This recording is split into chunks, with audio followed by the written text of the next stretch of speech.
Story time Telugu. అందరికీ నమస్కారం. ఈరోజు మనం తెలుసుకోబోతున్న స్టోరీ ఇద్దరు కోడళ్ళు. గోవిందపురం అనే ఊళ్ళో కృష్ణమూర్తి, సుశీల అనే ఇద్దరు భార్యాభర్తలు ఉంటారు. వారికి ఇద్దరు అబ్బాయిలు, ఒక కూతురు. పెద్ద కొడుకు పేరు హరి. ఐటీఐ చదివి ఊళ్ళోనే సొంతంగా ఒక చిన్న షాప్ పెట్టుకొని ఎలక్ట్రీషియన్గా పనిచేస్తూ ఉంటాడు. చిన్న కొడుకు పేరు ఆకాష్. పీజీ వరకు చదివి సిటీలో జాబ్ చేస్తూ ఉంటాడు. ఇక కూతురు స్వప్న చిన్నది, ఇంకా చదువుకుంటూ ఉంటుంది. కృష్ణమూర్తికి తల్లి పార్వతమ్మ ఉంటుంది. కృష్ణమూర్తిది మధ్యతరగతి వ్యవసాయ కుటుంబం. ఒకరోజు ఉదయం అందరూ హాల్లో కింద కూర్చొని టిఫిన్ చేస్తూ ఉంటారు. సుశీల వడ్డిస్తూ ఉంటుంది. సుశీల అత్తగారికి మాత్రం ప్లేట్లో అన్నం పెట్టుకుని తీసుకొచ్చి ఇస్తుంది. అవునానమ్మా, నీకు టిఫిన్లంటే ఎందుకు ఇష్టం లేదు? ఈ టిఫిన్లు పాడు ఇప్పుడొచ్చాయే. నా చిన్నప్పుడు మా అమ్మ పొద్దున్నే పెద్ద కుండకు అన్నం వండేది. పొద్దున్న మధ్యాహ్నం 2 పూటలకి అదే. ఓ అలాగా. అందరం పొద్దున్నే అన్నం తిని పొలం వెళ్ళేవాళ్ళం. మళ్ళీ సాయంత్రం పొలం నుండి వచ్చాకే వేడివేడి అన్నం తినేవాళ్ళం. ఆ రోజుల్లో ఇప్పుడు కొంటున్నట్లు కూరగాయలు కొనడం కూడా లేదు. అవునా? మరి అన్నంలోకి కూరెలా నానమ్మా? అందరికీ పొలంలోనే కూరగాయలు పండేవి. ఎండాకాలం అయితే అవి కూడా ఉండేవి కావు. అప్పుడు పప్పు చేసుకునేవాళ్ళం. లేదంటే జాడీలోని నిల్వ పచ్చడేసుకొని తిని పొలానికి సర్ది కూడా అదే కట్టుకొని తీసుకుపోయేవాళ్ళం తెలుసా? అమ్మో, నిల్వ పచ్చల్లా? కడుపులో మంట కదా నానమ్మా. మంట గంట వేడి అన్నంలోకి నిల్వ పచ్చడి ఈ అన్నపూస కలుపుకొని తింటుంటే అమృతంలాగా జారిపోయేది అసలు. ఆ రుచి మీకేం తెలుసులే. అబ్బా, నువ్వు చెప్తుంటే నోరూరిపోతుంది నానమ్మ. ఆ రోజుల్లో ఇంటింటికి ఆవులు, గేదెలు ఉండేవి. అసలు పెరిగే తినేవాళ్ళం కాదు. చిక్కటి మజ్జిగ పళ్ళులో పోసుకొని జుర్రుకుంటుంటే ఆహా, రోజంతా కడుపులో చల్లగా ఉండేది. అయితే మేం గోల్డెన్ డేస్ మిస్ అయిపోయానానమ్మా. ఆ అలవాటు వల్లనేమో ఈ టిఫిన్లు తింటే నా కడుపు నిండినట్టుండదు. ఒక్క ముద్దైనా సరే ఆ అన్నం కడుపులో పడితేనే లోపల దిట్టంగా ఉంటుంది. అలా తన పాత రోజుల గురించి చెప్తుంది పార్వతమ్మ. తర్వాత అందరూ టిఫిన్ చేసేసి ఎవరి పనికి వాళ్ళు వెళ్ళిపోతారు. మరోపక్క పక్కూరైన కొత్తపల్లి అనే గ్రామంలో స్వాతి అనే అమ్మాయి ఉదయాన్నే గుడి చుట్టూ తడి బట్టలపై ప్రదక్షిణలు చేసి గుళ్ళోకొచ్చి గంట కొట్టి దేవుడికి దండం పెట్టుకుంటూ ఉంటుంది. స్వాతి ఒక మధ్యతరగతి కుటుంబం అమ్మాయి కావటంతో చిన్నప్పట్నుంచి తనకి డబ్బు పట్ల ఆశ ఎక్కువ. జీవితంలో ఎప్పటికైనా రిచ్గా బ్రతకాలని తన కోరిక. కనీసం పెళ్లి చేసుకునేవాడైనా బాగా డబ్బున్నవాడు రావాలని రోజూ పూజలు, వ్రతాలు చేస్తూ ఉంటుంది. గుడిలోపల నుంచి పూజారి బయటకొచ్చి, ఇదిగోనమ్మా ప్రసాదం అని స్వాతి చేతిలో ప్రసాదము, పూలు పెడతాడు. పూజారి గారు, సంవత్సరం నుండి రోజు క్రమం తప్పకుండా గుడికొచ్చి పూజలు చేస్తూనే ఉన్నాను. కానీ నా కోరిక మాత్రం నెరవేరట్లేదు. తొందరపడితే ఎలాగమ్మా? దేనికైనా సమయం రావాలి. కళ్యాణం వచ్చినా కక్కొచ్చినా ఆగదు. కళ్యాణం అయితే వెతుక్కుంటూ వస్తుంది, కానీ నాకు నచ్చినట్టు రావడం లేదు పూజారి గారు. బాధపడకమ్మా, ఆ దేవుడు తప్పకుండా నీ మొరాలకిస్తాడు. ఎప్పుడు ఆలకిస్తాడో ఏమిటో పూజారి గారు. ఆ రోజు ఎప్పుడొస్తుందో అని కళ్ళు కాయలు కాచేలాగా ఆశగా ఎదురు చూస్తున్నా అని అక్కడి నుంచి వెళ్ళిపోతుంది స్వాతి. అబ్బాయిలిద్దరికీ పెళ్లి వయసు వచ్చిందయ్యా. మంచి సంబంధాలు చూసి వాళ్ళకి పెళ్లి చేసేస్తే ఒక బాధ్యత తీరిపోతుంది. నా మనసులో మాట చెప్పావు సుశీల. ఆ పని మీదే సాయంత్రం పెళ్లిళ్ళ పేరైని కలిసి రావాలనుకుంటున్నాను. మంచి మాట చెప్పావయ్యా. పెద్దాడు కాస్త మెత్తటి రాకం. చిన్నాళ్లాగా లోకం చుట్టుకు రాగలిగే తెలివితేటలు, లౌక్యం, చురుకు తక్కువ. ఆడికి తగ్గ అమ్మాయిని చూడమని చెప్పండి. అలాగే. మరోపక్క కాలేజీలో స్వప్న క్లాస్మేట్ అయిన కిరణ్, హాయ్ స్వప్న, గుడ్ మార్నింగ్. కానీ ఆ మాటకు స్వప్న ఏమీ మాట్లాడకుండా వెళ్ళిపోతూ ఉంటుంది. 3 సంవత్సరాలుగా ట్రై చేస్తున్నాను, కానీ నువ్వు మాత్రం నన్ను కన్నెత్తి చూడటం మాట అటుంచితే నాతో ఒక్క మాట కూడా మాట్లాడలేదు. నేనంటే నీకు ఇష్టం లేకపోతే మొహాన్ని చెప్పే, మళ్ళీ నీ వెంట పండగ? అవును, నాకు ఇష్టం లేదు. చాలా, ఇక నా వెంట పడకు. పోనీ ఇంకెవరినైనా ప్రేమిస్తున్నావా? చూడు కిరణ్, నాకు ఈ ప్రేమ దోమ అంటే ఇష్టం ఉండదు. ప్లీజ్ అర్థం చేసుకో. ఎందుకో తెలుసుకోవచ్చా? అది నా పర్సనల్. ప్లీజ్ వెళ్ళి నీ పని చూసుకో అని తెగేసి చెప్పడంతో కిరణ్ నిరాశగా వెళ్ళిపోతాడు. ఇక గుడి నుంచి ఇంటికొస్తుంది స్వాతి. స్వాతి తల్లైన కమల, ఎవరైనా పెళ్లి కాకపోతే పెళ్లి కావాలి అని పూజలు చేస్తారు. కానీ ఇలా డబ్బున్న సంబంధం రావాలని పూజలు చేసేదాన్ని నిన్నే చూస్తున్నానే. నీకు తెలియకపోవచ్చు, కానీ నాలాంటి వాళ్ళు లోకంలో చాలామంది ఉంటారులేమ్మా. ఏమోనే, నాకైతే నువ్వు తప్ప అలాంటి వాళ్ళు ఎవ్వరూ ఉండరనిపిస్తాంది. ఏంటో ఈ ఇంటికొస్తేనే నిరాశ కలుగుతుంది. ఈ మధ్యతరగతి జీవితం రుచి పచ్చి లేకుండా ఉంది. నువ్వు పుట్టి 24 ఏళ్ళు అయ్యింది. ఈ 24 ఏళ్లకే ఇట్టాగంటున్నావు. మరి నా పుట్టిల్లు అత్తిల్లు 2 మధ్యతరగతి కుటుంబాలే. నా పరిస్థితి ఏమంటావు చెప్పు. నీలాగా ఓర్చుకోవడం నా వల్ల కాదమ్మ తల్లి. నీకు 20 ఏళ్ళు వచ్చినప్పటి నుండి పెళ్లి సంబంధాలు చూస్తున్నాం. వచ్చిన ప్రతి సంబంధం వద్దని వెనక్కి పంపిస్తున్నావు. ఇప్పుడు నీకు 24 ఏళ్ళు వచ్చాయి. ఈ ఊర్లోని నీ ఈడోళ్ళందరికీ పెళ్ళిళ్ళైపోయి పిల్లలు కూడా ఉన్నారు. నువ్వు మాత్రం ఇలాగే ఉండిపోయావు. అది నా తప్పు కాదు, మీ తప్పు. నేను కోరుకున్నట్టు డబ్బున్న సంబంధం తీసుకొస్తే ఖచ్చితంగా చేసుకుని ఉండేదాన్ని కదా. డబ్బున్న సంబంధం తీసుకురావాలంటే బోలెడంత కట్నం ఇవ్వాలి. అంత స్తోమత మనకు లేదని నీకు తెలుసు కదా. అందుకే కదా ఇకపై మిమ్మల్ని నమ్ముకోకుండా దేవుడి మీద భారం వేశాను.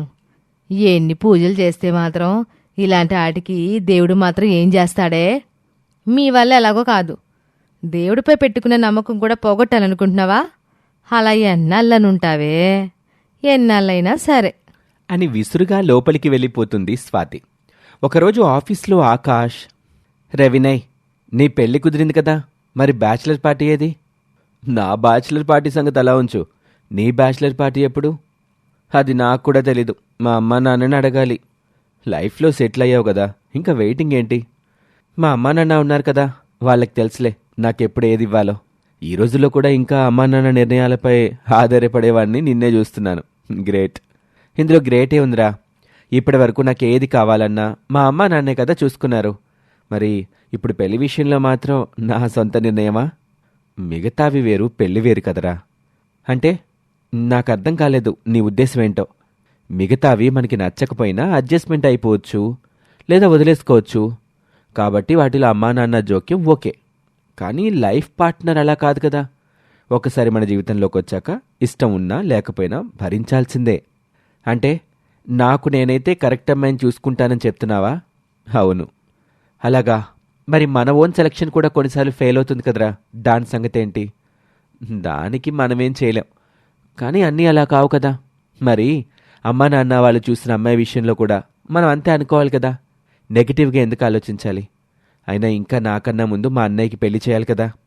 ఆకాష్ మాటలకి ఏం సమాధానం చెప్పాలో అర్థం కాక మౌనంగా ఉంటాడు వినయ్. ఏమయ్యా, ఆ అమ్మాయి వాళ్ళకం చూస్తుంటే అది కోరుకున్న డబ్బున్న సంబంధం దొరికే వరకు పెళ్లి చేసుకునేలా లేదయ్యా. మనకేమో అట్లాంటి సంబంధం తెచ్చే స్తోమత లేదు.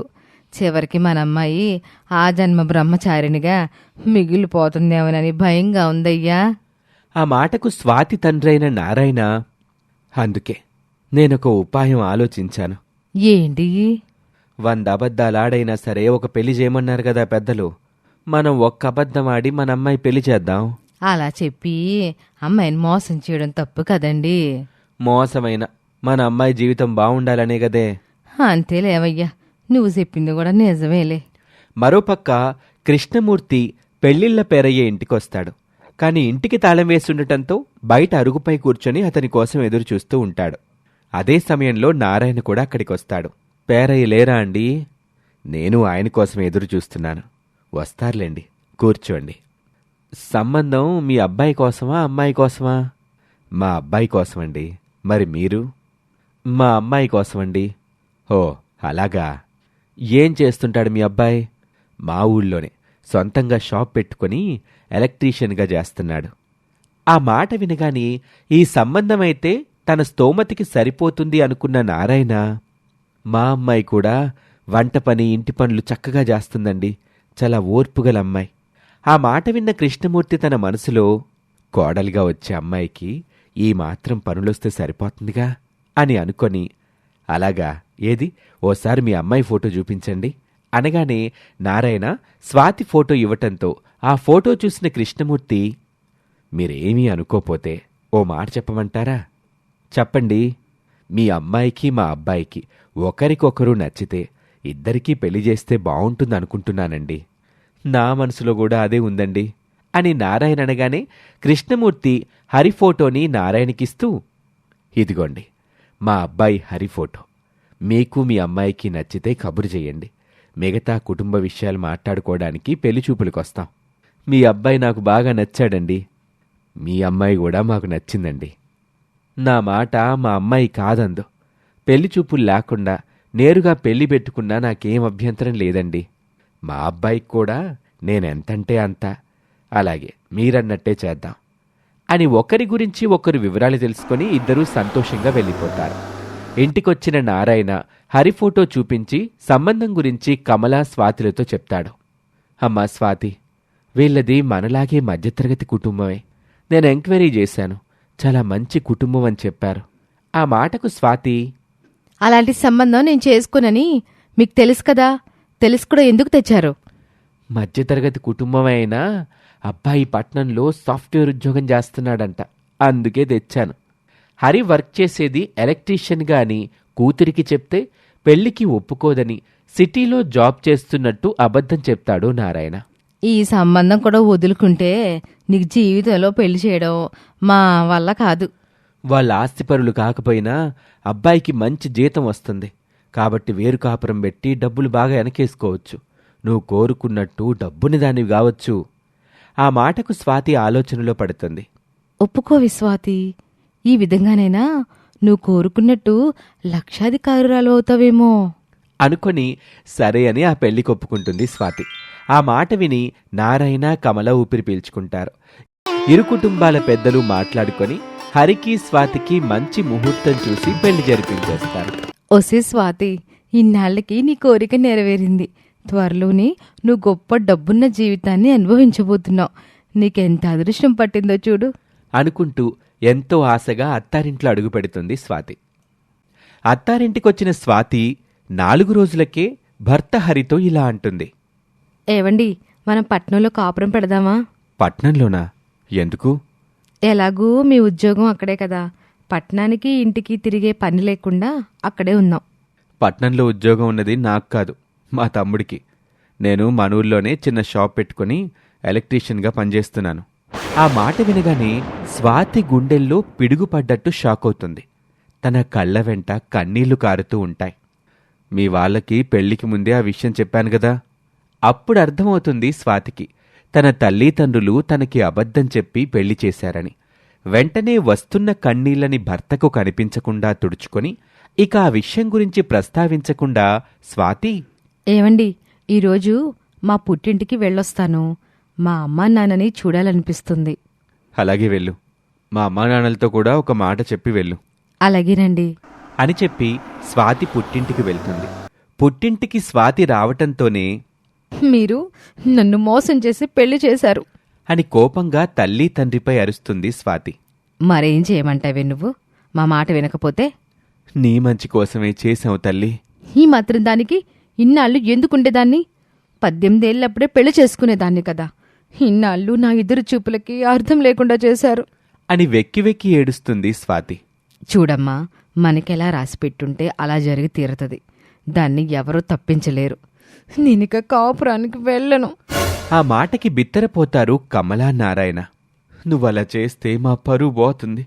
మీ అత్తింటి వాళ్ళు పంచాయతీ పెట్టి నలుగురిలో మమ్మల్ని అవమానిస్తారు. అంతా జరిగాక మేం బతకలేం. మాకింక ఆత్మహత్య దిక్కు అని తండ్రి నారాయణ అనటంతో ఆ మాటలకు భయపడుతుంది స్వాతి. నా కారణంగా మీరెందుకులే చనిపోవటం?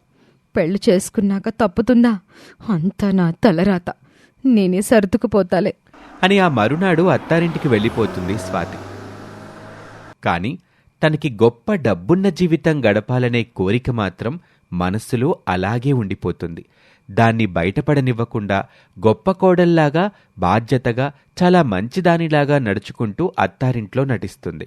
ఒకరోజు ఆకాష్ జీతం తెచ్చి తల్లి సుశీలకిస్తాడు. ఆ డబ్బుని చూడగానే ఆ పక్కనే ఉన్న స్వాతి కళ్ళు మెరుస్తాయి. ఆ డబ్బులు తీసుకున్న సుశీల, అమ్మా స్వాతి, ఈ డబ్బులు బీరువాలో పెట్టమ్మా.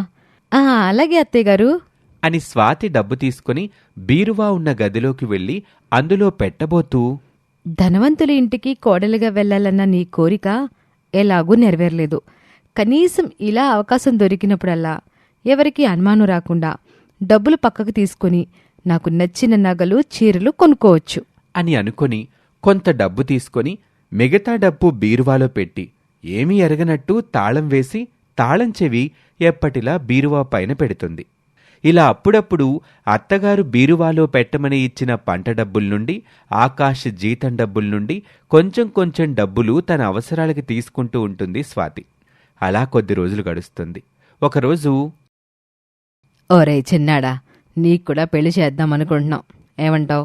మీ ఇష్టమమ్మా. ఆ మాటలు స్వాతి వింటుంది. అమ్మో, మరిదిగారికి పెళ్ళైతే వచ్చే తోటికోడలు వేరు కాపురం పెడితే చాలని నా మొగుడు సంపాదనతోటే బ్రతకాల్సొస్తుంది. ఇప్పుడైతే మరిదిగారికి జీతం ఎక్కువ కనుక ఉమ్మడి కుటుంబంలో భాగంగా ఖర్చులన్నీ వెళ్ళిపోతున్నాయి. హాయిగా గడిచిపోతుంది. నా భర్త సంపాదన నేను వెనకేసుకోవచ్చు. ఎలాగైనా కొన్నాళ్లపాటు ఆకాష్కి పెళ్లి వాయిదా వేసేలా చేయాలి అని స్వాతి అనుకుంటుంది. ఒకరోజు ఆకాష్కి భోజనం వడ్డిస్తూ స్వాతి, ఇప్పుడే ఎందుకయ్యా పెళ్ళి, బరువు బాధ్యతలు, కొన్నాళ్లపాటు బ్యాచిలర్ లైఫ్ని ఎంజాయ్ చేయి. ఆ తర్వాత ఎలాగో తప్పదుగా ఈ భారం మోయటం అంటూ ఆకాష్ని ఒప్పించటంతో, అవునదినా, మీరన్నది కూడా నిజమే అని పెళ్లి వాయిదా వేస్తాడు ఆకాష్. అలా 1 సంవత్సరం గడిచిపోతుంది. కృష్ణమూర్తి ఊరైన గోవిందపురానికి పక్క ఊరే మైలవరం. ఆ ఊళ్ళో ధనుంజయ్, సుమిత్ర అనే ధనవంతుల కుటుంబం ఉంటుంది. వాళ్లకి ఒక్కతే అమ్మాయి, పేరు ఐశ్వర్య. ఒకరోజు ధనుంజయ్ కొన్ని ఫోటోస్ తీసుకొచ్చి కూతురు ఐశ్వర్యకిచ్చి, ఐశ్వర్య, వీళ్ళలో ఎవరు నచ్చారో చెప్పు, వెంటనే పెళ్లి చూపులు ఏర్పాటు చేస్తాను. వీళ్ళందరికీ ఆస్తిపాస్తులు ఏమాత్రం ఉంటాయి నాన్నా? మనకంటే ఆస్తిపరులే. అయితే ఈ సంబంధాలేవి నాకొద్దు. ఎందుకొద్దు? ఆస్తిలో మనకంటే తక్కువ వాళ్ళని చేసుకుంటాను. ఎవరైనా వాళ్లకంటే ఎక్కువ ఆస్తిపరుల ఇంటికి కోడలుగా వెళ్లాలని అనుకుంటారు. కానీ నువ్వెంటే డబ్బున్న ఇంట్లోకి కోడలుగా వెళ్లే కన్నా మనకన్నా కొంచెం తక్కువ ఆస్తున్న వాళ్ళ ఇంటికి కోడలుగా వెళ్తే ప్రేమ, గౌరవం దక్కుతాయని నా అభిప్రాయం. సరే, నీ ఇష్టమమ్మా. ఒక్కగానొక్క కూతురివి. ఎలాగూ మా ఆస్తిపాస్తులన్నీ నీవే. నువ్వు వెళ్లే అత్తారింట్లో వాళ్లకి ఆస్తులు ఎలాగున్నా మంచి కుటుంబం అయితే చాలు. కట్న కానుకలు మేమెలాగూ పెడతాం కదా, అలాంటి సంబంధమే చూడమని చెప్తాన్లే మన పెళ్లిళ్ళ పేరాయికి. ఒకరోజు ఆకాష్ ఆఫీస్ నుంచి ఇంటికొస్తాడు. అమ్మా అమ్మా, కొంచెం కాఫీ పెట్టివ్వు అత్తయ్యగారు పెళ్లికి వెళ్లారు మరిదిగారు, నేను పెట్టిస్తానులే అని కాఫీ పెట్టి తెచ్చి ఆకాష్కిస్తుంది స్వాతి. వదినా, మా ఫ్రెండ్స్ అందరికీ కూడా చాలా మందికి పెళ్ళిళ్ళైపోతున్నాయి. అందుకే నేను కూడా లేట్ చేయకుండా పెళ్లి చేసుకోవాలనుకుంటున్నాను.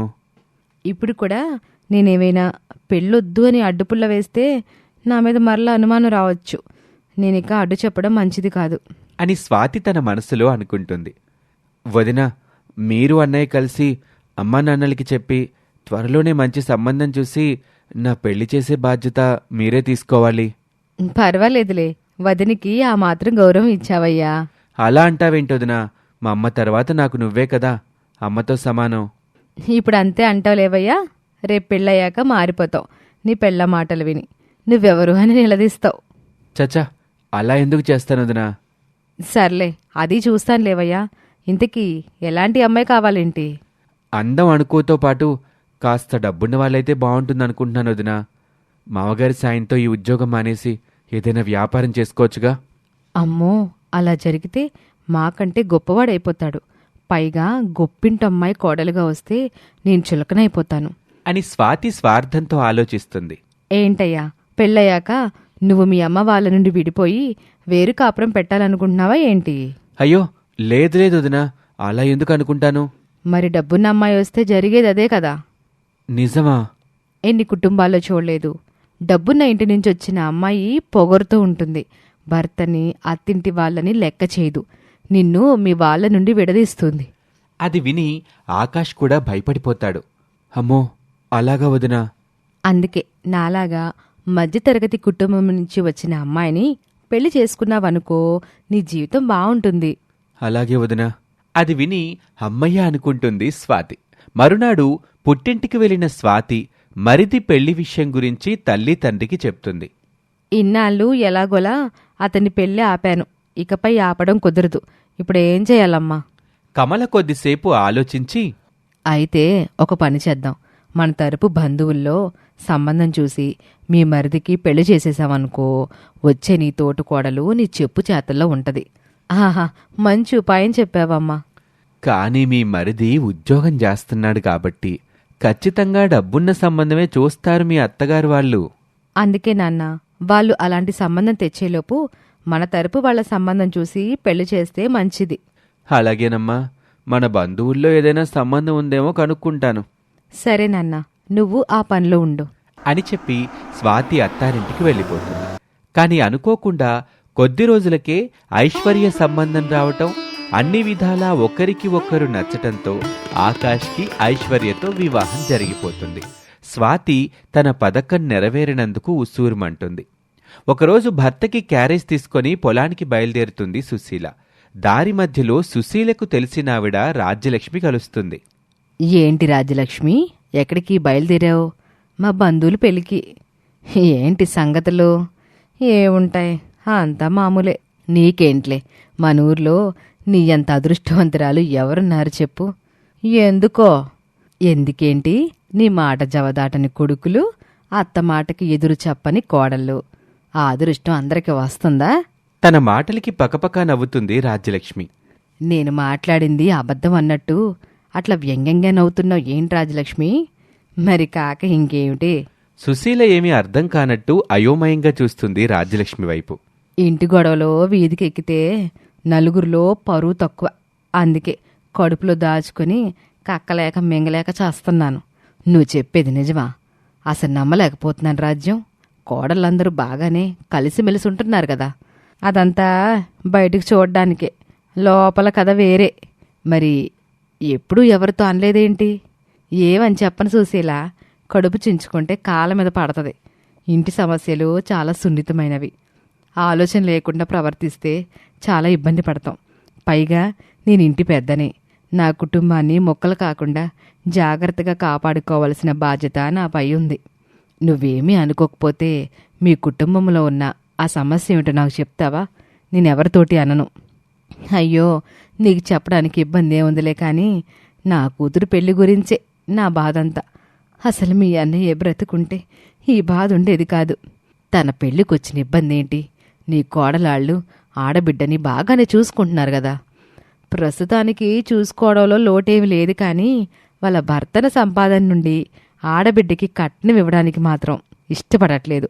ఏదో కాస్తో కూస్తో ఉన్న కాడకి కట్నం ఇచ్చి పెళ్లి చేసి పంపించేసి చేతులు దులిపేసుకుందాం అన్నట్టుగా మాట్లాడుతున్నారు. తల్లిగా అందుకు నా మనసేమీ ఒప్పుకోవడం లేదు. ఓహో, అదా సంగతి. మరి మీ అబ్బాయిలాళ్ళకేమీ నచ్చ చెప్పడం లేదా? లేదు, పిల్లల మాటకే ఊకొడుతున్నారు. అసలే తండ్రి లేని పిల్ల. కాస్త ఉన్న ఇంట్లో ఇవ్వకపోతే రేపు నేను కూడా పోయాక దాన్ని పట్టించుకునేది ఎవరు చెప్పు? పెళ్లి విషయంలో ఇప్పుడే ఇలా మాట్లాడిన వీళ్ళు కష్టకాలంలో నా కూతురికి అండగా ఉంటారన్న నమ్మకం నాకు లేదు. నీ మనసులో ఎంత బాధ ఉందని, మీ ఇంట్లో ఎంత పెద్ద సమస్య ఉందని అసలు అనుకోలేదు. నలుగురికి చెప్పుకొని కొడుకు కోడళ్ళ పరువు తీయలేను. వాళ్ళని అవమానాలకి గురి చేయలేను. కూతురెంత ముఖ్యమో కొడుకులు కోడళ్ళు కూడా అంత ముఖ్యం కదా. బాగా చెప్పావు రాజ్యలక్ష్మి. అప్పుడే ఇంటి పెద్దలుగా మనకి మన ఇంట్లోనూ సమాజంలోనూ గౌరవం ఉంటుంది. సరే, నేను ఎళ్ళొస్తానులే సుశీల అని బస్టాండ్ వైపు వెళ్ళిపోతుంది రాజ్యలక్ష్మి. సుశీల కూడా అక్కడి నుంచి పొలం వైపు వెళ్ళిపోతుంది. ఐశ్వర్య ధనవంతుల కుటుంబం నుండి రావటంతో తోటి కోడల్ని ఎలాగైనా తన బుట్టలో వేసుకోవటానికి తెగ ట్రై చేస్తూ ఉంటుంది స్వాతి. ఐశ్వర్య, ఇదిగో ఈ బూస్ట్ కలిపిన పాలు తాగు అని తెగ ప్రేమ కురిపిస్తూ ఐశ్వర్య బెడ్రూమ్కి తెచ్చి ఇవ్వబోతుంది స్వాతి. ఐశ్వర్య మంచిదే, కాని ధనవంతుల కుటుంబం నుండి రావటంతో కొన్ని పద్ధతి ప్రకారం జరగాలి అనుకుంటుంది. పైగా తన పెళ్లి చూపుల్లోనూ పెళ్లిలోనూ స్వాతి చేసిన హడావుడి, అతి వినయం ఎందుకో ఐశ్వర్యకి స్వాతిపై సదభిప్రాయం కలగలేదు.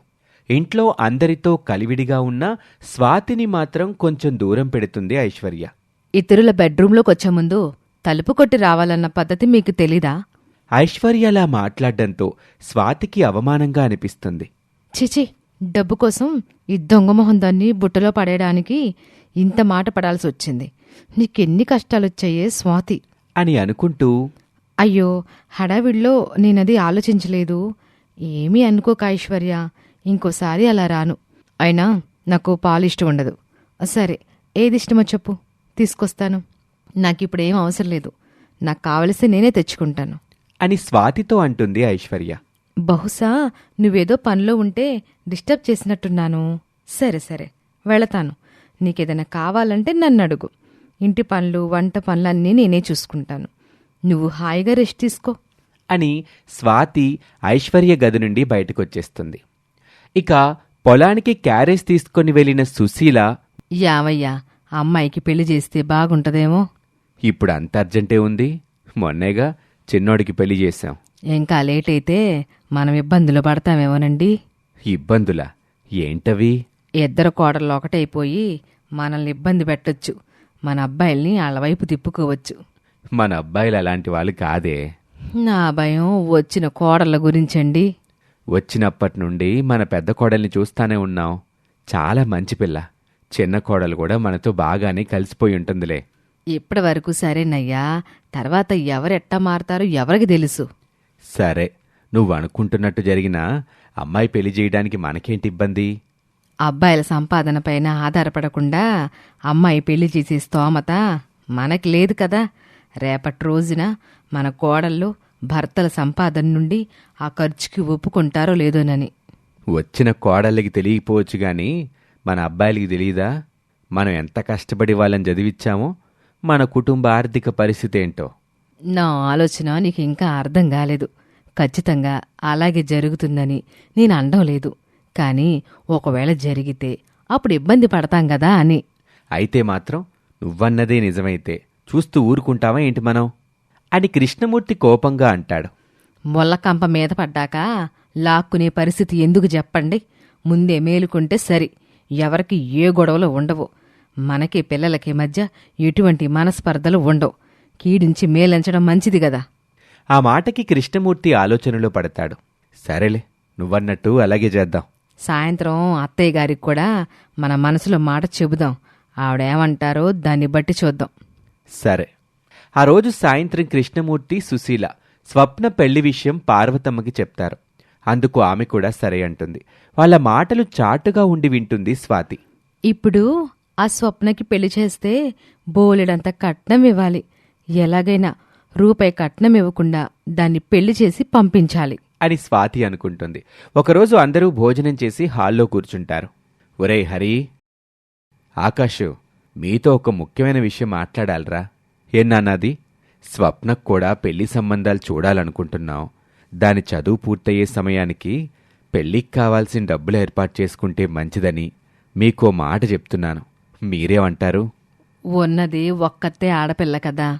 మనకు కష్టమైన ఒక మంచింటికి పంపిస్తే భవిష్యత్తులో అది సుఖపడుతుందని. అంతేరా? సరే అమ్మా, చెల్లిని మంచింటికి కోడలిగా పంపించటం అన్నయ్యలుగా మా బాధ్యత. మీరేం కంగారు పడకండి నాన్న. చెల్లెలి పెళ్లి ఘనంగా చేసే బాధ్యత మాది. అవును మావయ్య, అవునత్తయ్య. డబ్బుల గురించి మీరేమీ దిగులు పడకండి. అవన్నీ మేం చూసుకుంటాం అని ఐశ్వర్య అనగానే స్వాతి గుండెల్లో రాయి పడినంత పనవుతుంది. అమ్మో, వీళ్ళందరూ కలిసి డబ్బంతా ఆడబడుచుకి దోచిపెట్టేలా ఉన్నారు. పైగా ఈ ఐశ్వర్య కూడా తానా అంటే తందానా అంటుంది. ఆయన దీందేం పోయింది? పుట్టింట్లో బాగా డబ్బున్నాళ్లే కదా. ఇప్పుడు వీళ్ళందరూ పెళ్లి విషయంలో తలమాట చెప్పారు. ఇంటి పెద్ద కోడలిగా నేనేమీ మాట్లాడకపోతే డబ్బు ఖర్చు పెట్టడం నాకు ఇష్టం లేదేమోనన్న విషయం వీళ్ళకి అనుమానం వస్తుంది అని స్వాతి తన మనసులో అనుకొని, అవును మావయ్య గారు, మీరేం బెంగ పెట్టుకోకండి. మేమంతా ఉన్నాం కదా. కొడుకులు కోడళ్ల మాటలు విన్న కృష్ణమూర్తి, సుశీల చాలా ఆనందపడ్డారు. అయితే ఒక పని చేద్దాం. ఐశ్వర్య బాగా చదువుకుంది కాబట్టి ఈ రోజు నుంచి ఇంటికి సంబంధించిన లెక్కలు ఖర్చులు ఐశ్వర్య చూసుకుంటుంది. అలాగే ఇంటి పెద్ద కోడలిగా ఇంట్లో వాళ్ళకి ఎవరికి ఏం కావాలో స్వాతి చూసుకుంటుంది. ఆ మాటలకు స్వాతికి భర్త హరి మీద ఎక్కడా లేని కోపం వస్తుంది. కాని అది పైకి కనబడనివ్వకుండా రాణి నవ్వుని మొహంపై చూపిస్తుంది స్వాతి. అందరూ సరే అనుకుని అక్కడి నుంచి వెళ్ళిపోతారు. గదిలోకి వెళ్లిన స్వాతి చాలా కోపంగా ఉంటుంది. చిచి, నేనేమనుకున్నాను, అసలేం జరుగుతుంది? ఈ ఐశ్వర్య డబ్బుంది కదా, నా బుట్టలో వేసుకుందాం అనుకున్నాను. అది జరగకపోగా ఇంటి పెత్తనం కూడా దానికే ఇచ్చారు. దీని మంచితనంతో ఇంట్లో వాళ్ళందర్నీ తన వైపే తిప్పుకుంటే నన్నెవరూ పట్టించుకోరు. ఇక నుండి ఈ ఐశ్వర్య దగ్గర మంచిగానే నటిస్తూ అందరి దగ్గర ఐశ్వర్యని బ్యాడ్ చేయాలి. అలాగే ఈ స్వప్నను కూడా కట్నం లేకుండా అత్తారింటికి పంపించే మార్గం చూడాలి. ఇలా కొన్ని రోజులు గడుస్తాయి. ఒకరోజు స్వాతి అరుగుపై కూర్చొని పూలమాల కడుతూ ఉంటుంది. అప్పుడే స్వాతి దగ్గరికి వచ్చిన స్వప్న, వదినా, షాపింగ్కి వెళ్దాము, వస్తావా? షాపింగ్కా? ఎక్కడికి? సిటీకా? అని ఉత్సాహంగా అడుగుతుంది స్వాతి. కాదు దినా, మనూర్లోని ఫ్యాన్సీ షాప్కే. దాన్ని షాపింగ్ అంటారా స్వప్న? అవును దినా, పల్లెటూరి షాపింగ్. సరిపోయింది. నేనింకా పట్నం వెళ్తున్నామేమోనని ఆశపడ్డాను. అమ్మో, పట్నమే! అక్కడ షాపింగ్ చేసేంత డబ్బు మన దగ్గర ఎక్కడదొదినా? మీ చిన్నన్నయ్య ఉన్నాడు కదా, తనకి పెద్ద జీతం వస్తుంది కదా, డబ్బులు అడగకపోయావా? వద్దొదినా, అసలే నా పెళ్లి కోసం అన్నయ్య అమ్మ వాళ్ళందరూ కలిసి డబ్బులు కూడబెట్టడానికి చాలా ఇబ్బంది పడుతున్నారు. దానికి తోడు ఈ భారం కూడా వాళ్ళ మీద వేయదలుచుకోలేదు. ఇక్కడ ఫ్యాన్సీ షాప్ చాలే అని ఇద్దరూ షాపింగ్కి వెళ్తారు. తనకి కావాల్సినవి తీసుకుంటూ ఉంటుంది స్వప్న. స్వప్న, లవ్ గురించి నీ అభిప్రాయం ఏమిటి? ఏ అభిప్రాయం లేకపోవడమే నా అభిప్రాయం. అలా అంటావేంటి స్వప్న? అసలు నీ ఈడు ఆడపిల్లలు ఇలాగేనా మాట్లాడేది? నాకు ఈ లవ్ గురించి ఏం తెలీదు వదినా. నువ్వు కాలేజీలో ఎవరిని ప్రేమించలేదా? ఏంటి ప్రేమ? ఆ మాట ఎత్తితేనే నాకు భయం. అమ్మా నాన్నకి చెడ్డ పేరు తీసుకురాకూడదని అసలు తలెత్తి ఎవరిని చూడను. కాలేజ్ దగ్గర తల దించితే మళ్ళీ ఇంటికొచ్చేవరకు తల పైకెత్తను. సర్లే, నువ్వెవరిని చూడవు, కానీ నిన్ను చూసేవాళ్ళు ఎవరో ఉండే ఉంటారుగా. ఉన్నాడు, నాకు ప్రపోజ్ కూడా చేశాడు. కానీ నేనే రిజెక్ట్ చేశాను. నీకో విషయం తెలుసా? ప్రేమించి పెళ్లి చేసుకున్న వాళ్ళ జీవితాల్లో ఉన్న సంతోషం ముందు తల్లి తండ్రి చేసిన పెళ్లిలో ఉండే సంతోషం చాలా తక్కువ. మరి అలాంటప్పుడు నువ్వు అరేంజ్ మ్యారేజ్ ఎందుకు చేసుకున్నావు వదినా? ఇదొక్కతి. దీని మనసు మార్చి ఏ ప్రేమ పెళ్ళో చేసుకుని పోయేలా చేద్దామని నేను ప్లాన్ చేస్తుంటే నన్నే ఎరకాటంలో పెడుతుంది అని స్వాతి తన మనసులో అనుకుని, నాకు ఈ కాలేజ్ చదువులేమీ తెలియదు కదా, ప్రేమించే అవకాశం దొరకలేదు. అందుకే అరేంజ్ మ్యారేజ్తో సరిపెట్టుకున్నాను. కానీ నీకు అవకాశం ఉంది, ఉపయోగించుకో. అమ్మో, నా వల్ల కాదు. నాకు భయం. అమ్మ నాన్నకి తెలిస్తే చంపేస్తారు. వాళ్ల ముందు తలెత్తుకోలేను, వాళ్ల పరువు తీయలేను. వాళ్ళకి తెలిస్తే కదా. ఇది నీ వరకు అతని వరకే లవ్ మ్యారేజ్. నాకు తప్ప ఊర్లో ఇంట్లో వాళ్ళందరి దృష్టిలో అరేంజ్డ్ మ్యారేజ్ అవుతుంది. ఓకేనా? ఆ మాటకి స్వప్న ఆశ్చర్యపోతూ, ఏంటి? అవును, ఇప్పుడు చెప్పు. అతన్ని పెళ్లి చేసుకోవడానికి ఇంకా నీకున్న అభ్యంతరం ఏంటో? ఏమీ లేదు. సరే అయితే ఒక్కసారి అతన్ని నాకు పరిచయం చేయి. ఎందుకు? అప్పుడే కదా మీ ఇద్దరికి మ్యాచ్ ఫిక్స్ చేయగలను. ఏం కాదుగా వదినా అని భయంగా అంటుంది స్వప్న. నేనున్నానుగా, నువ్వు ధైర్యంగా ఉండు. సరే వదినా, కానీ ఈరోజొద్దు. రేపు నాతో పాటు కాలేజీకి వచ్చాయి. బస్టాండ్ దగ్గర కలిసి మాట్లాడదాం. సరే అని ఇద్దరూ ఇంటికి వెళ్ళిపోతారు. ఒకరోజు బాగా చీకటి పడ్డాక పొలం నుండి ఇంటికొస్తారు కృష్ణమూర్తి, సుశీల. ఏం నాన్నా, ఇంత లేటయింది? ఈరోజు పొలంలో కాస్త పనెక్కువగా ఉందిరా. మళ్ళీ రేపటికి వాయిదా వేస్తే అలాగే వెనకబడిపోతుంది. నేను అన్నయ్య ఇద్దరం సంపాదిస్తున్నాం కదా నాన్నా, ఇంకా మీరెందుకు పనిచేయటం? రెస్ట్ తీసుకోవచ్చు కదా నాన్నా. రే, రెస్ట్ తీసుకుంటే ఎలారా? ఇంకా మేం నిర్వర్తించాల్సిన బాధ్యతలు చాలా ఉన్నాయి. చెల్లి పెళ్లి చెయ్యాలి కదా. రాబోయే రోజుల్లో బాగా చూస్తారో చూడరనే మాట పక్కన పెడితే ఇప్పటికైనా మా మీద ప్రేమతో విశ్రాంతి తీసుకోమన్నారు. ఆ మాట చాలేరా? అదేంటమ్మా, అప్పుడు కూడా మిమ్మల్ని పట్టించుకోకుండా ఎందుకుంటాను చెప్పు? దానికి సమాధానం ముందు ముందు రోజుల్లో తెలుస్తుందిలేరా మనవల్లారా. అని పార్వతమ్మ స్వాతి ఐశ్వర్య వైపు చూస్తూ అంటుంది. ఏంటి బామ్మగారు మమ్మల్ని చూస్తూ అంటున్నారు? నేనేమీ అలాంటి దాన్ని కాదులేండి. ఊరికి నిలే చూశానులే మనవరాల. అన్నయ్యలు వదినలు చాలా మంచివాళ్ళు. మా అమ్మా నాన్న నిన్ను ఎంత మంచిగా అయితే చూసుకుంటున్నారో వాళ్ళు కూడా అమ్మా నాన్నని అంతే బాగా చూసుకుంటారు నానమ్మా. నా కొడుకు కోడలితో ఈ ఊర్లోనే ఎవరో పోటీ కాదు. నా కోడలో దేవత. అత్తను కూడా అమ్మలా చూసుకునేది ఈ ఊర్లో నా కోడలొక్కతే. నిజమా నానమ్మా? కన్న తల్లికి కూడా పెన్షన్ డబ్బులు ఇస్తేనే అన్నం పెడతామనే రోజులివి. పెళ్ళాల మాటలిని తల్లిదండ్రిని వదిలేసే కొడుకులున్న ఊరు మనదే. కాని నా కొడుకు కోడలికి మాత్రం నేనంటే ఎంతో ప్రేమ. నా మాటనే జవదాటరు. నన్ను అడగకుండా ఏ పని చేయరు. ఇదంతా మీరు నేర్పిన సంస్కారం, మీరు నేర్పిన పద్ధతి అత్తయ్య గారు. నేను ఈ ఇంట్లో అడుగు పెట్టినప్పుడు అత్తలాగా నా పైన అధికారం చెలాయించకుండా అమ్మలాగా నన్ను హక్కుని చేర్చుకున్నారు. తెలుసో తెలియకో నేనేదైనా పొరపాటు చేసినా నా పైన కోప్పడకుండా నవ్వుతా దాన్ని ఎలా సరిచేసుకోవాలో ప్రేమగా నాకు నేర్పారు. నిజంగా నానమ్మ నిన్ను అంత బాగా చూసుకుందా అమ్మా? అవును, మీరిద్దరూ అత్త కోడల్లాగా లేరు, తల్లి కూతుల్లాగున్నారని ఊళ్ళో వాళ్ళందరూ మా ఇద్దరి మధ్య అనుబంధం చూసి అనేవాళ్ళు.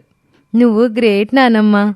కొంతమంది అత్తయ్యగారితో కోడల్ని అలా నెత్తిన పెట్టుకోకూడదు, చీటికి మాటికి తిట్టాలి, కోప్పడాలి, రాచి రంపాన పెట్టాలని చెప్పేవాళ్ళు. కానీ మా అత్తమ్మ అవేమీ వినలేదు. అందుకేనా మా అమ్మ ఇప్పటికీ ముందు నీకు కావాల్సిన వంట చేశాకే మా గురించి పట్టించుకునేది నానమ్మా? అదేం కాదులేరా, పెద్ద వయసు కదా, ఆగలకుండలేనని ముందు నాకు చేసి పెడతదిలే. నువ్వు చెప్పకపోయినా మాకు అర్థమైందిలే నానమ్మా అని హరి కూడా నవ్వుతాడు. ఒక్క మాటలో చెప్పాలంటే పెళ్ళయి ఈ ఇంట్లో అడుగు పెట్టినప్పటి నుండి ఇప్పటి వరకు ఏ రోజు కూడా నాకు అత్తింట్లో ఉన్నాననే భావన కలగలేదు. నా పుట్టింట్లో ఉన్నట్టే అనిపిస్తుంది. కోడలు మాటలకి సంతోషంగా మురిసిపోతుంది పార్వతమ్మ. బామ్మగారు, మా అత్తయ్య మావిని నేను కూడా అలాగే చూసుకుంటున్నాను, ఇకపై కూడా చూసుకుంటాను. ఐశ్వర్య మాత్రం ఏమీ మాట్లాడదు. మనసులో ప్రేమ ఉన్నా ఊరికే అది ప్రతిసారి పైకి చూపించుకోవాలి అనే మనస్తత్వం కాదు తనది. అందుకే ఏమీ మాట్లాడకుండా వాళ్ళ మాటలు వింటూ చూస్తూ ఉంటుంది. అది చూస్తాను మనవరాలా. కాలం ఎప్పుడు ఒకే తీరు ఉండదు కదా. ఎప్పుడు ఎవరిలో ఎట్టాంటి మార్పు వస్తుందో తెలీదు కదా అని చమత్కారంగా అంటుంది పార్వతమ్మ. ఆ మాటకి స్వాతి, ఎన్ని జరిగినా నేను ఇలాగే ఉంటాను. ముందు ముందు మీరే చూస్తారుగా నేను చెప్పేది నిజమో అబద్ధమో. ఆ భగవంతుడు గట్ట ఆయుష్నిస్తే తప్పకుండా చూస్తాను. నిజంగా నీ మనసులో ఏముందో తెలియకపోయినా మాట వరుసకైనా మీ అత్త మామని బాగా చూస్తానంటున్నావు. కానీ చిన్న మనవరాలు అసలేమీ మాట్లాడడం లేదు. ఆ మాటకి ఐశ్వర్యకి కోపం వచ్చింది. మనసులో ఒకటి పెట్టుకుని బయటికి ఇంకోటి నటించడం, అందర్నీ కాక పట్టడం నాకు తెలీదులేండి బామ్మగారు. ఎందుకో తెలియదు ఐశ్వర్య, నేను నీతో ఎంత బాగుండాలనుకున్నా నువ్వు నన్ను అర్థం చేసుకోవట్లేదు అని లేనిపోని బాధని నటిస్తుంది స్వాతి. ఐశ్వర్య మొహం తిప్పుకొని తన గదికి వెళ్ళిపోతుంది. ఓ రోజు ఐశ్వర్యని తీసుకుని సినిమాకొస్తాడు ఆకాష్. ఏంటండి చెప్ప పెట్టకుండా సడన్గా సినిమాకి తీసుకొచ్చారు ఈరోజు అని ఎగ్జైట్మెంట్తో అడుగుతుంది ఐశ్వర్య. నీతో కొంచెం మాట్లాడాలని. ఏంటో చెప్పండి. మా వదిన నీకెందుకు నచ్చటం లేదు? చీటికి మాటికి ఏదో ఒకటి అంటూ అవమానిస్తున్నావు. మనిద్దరి హ్యాపీనెస్ మధ్యలో ఆవిడ ప్రస్తావన ఎందుకు? లేదు, ఇప్పుడు నువ్వు సమాధానం చెప్పాల్సింది ఐశ్వర్య. మీ వదిన ప్రవర్తన నాకు ఫేక్గా అనిపిస్తుంది. లోపల ఒకటి పెట్టుకుని బయటికి ఇంకోటి మాట్లాడే వాళ్ళలాగా అనిపిస్తుంది. ఇన్నాళ్ళ నుండి మా వదిని చూస్తున్నావు. మా అందరికీ అనిపించింది, నీకు మాత్రమే ఎందుకు అలా అనిపిస్తుంది? ఏమో తెలీదు, నాకైతే అలాగే అనిపిస్తుంది. కారణం నాకు తెలుసు. మా వదిన నీలాగా డబ్బున్న కుటుంబం నుంచి రాలేదు కాబట్టి. అంతేగా, నువ్వు తనతో పొగరుగా ప్రవర్తించినా సర్దుకుపోతుందని నీకు చులకన. నువ్వింత చేసినా మా వదినికి నీ మీద కోపం లేదు. అది తన గొప్ప వ్యక్తిత్వం అని ఆకాష్ క్లాస్ పీకుతాడు. చూడండి, ఎవరి అభిప్రాయాలు వాళ్ళకుంటాయి, ఎవరికి వాళ్ళే రైట్. అయినా మీ వదిన నాతో మాటలు పడాలని నేనేమీ కోరుకోవట్లేదు. తన సెల్ఫ్ రెస్పెక్ట్ని పోగొట్టుకునేలా ప్రవర్తిస్తుంది ఆవిడే. ఇక ఈ టాపిక్ వదిలేసి సినిమాని ఎంజాయ్ చేద్దాం అని ఐశ్వర్య అనటంతో సైలెంట్ అయిపోతాడు ఆకాష్. ఓ రోజు స్వాతి వీధిలో కుళాయి దగ్గర నీళ్లు పట్టుకుంటూ ఉండగా పక్కింటి శారద, స్వాతి, ఈ ఇంట్లో అన్ని పనులు నువ్వే చేస్తున్నట్టున్నావు. మీ తోటికోడలు ఏ పని చేయకుండా మహారాణిలా కూర్చొని తింటుంది.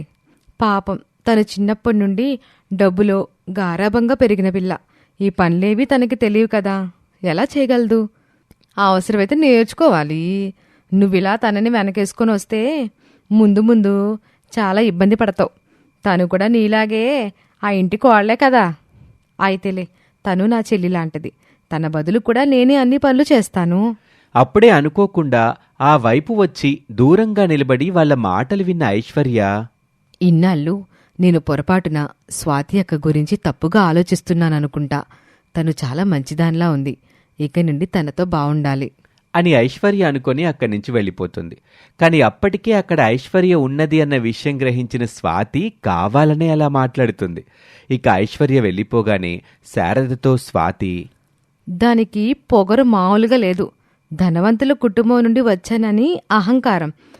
ఏదో పాపం కొత్తగా అత్తింటికి వచ్చిందిలే అని ఊరుకుంటున్నాను. చూస్తా ఉండు, దాని పొగరు దించి దాని చేత ఇంటి పనులు ఎలా చేయిస్తాను.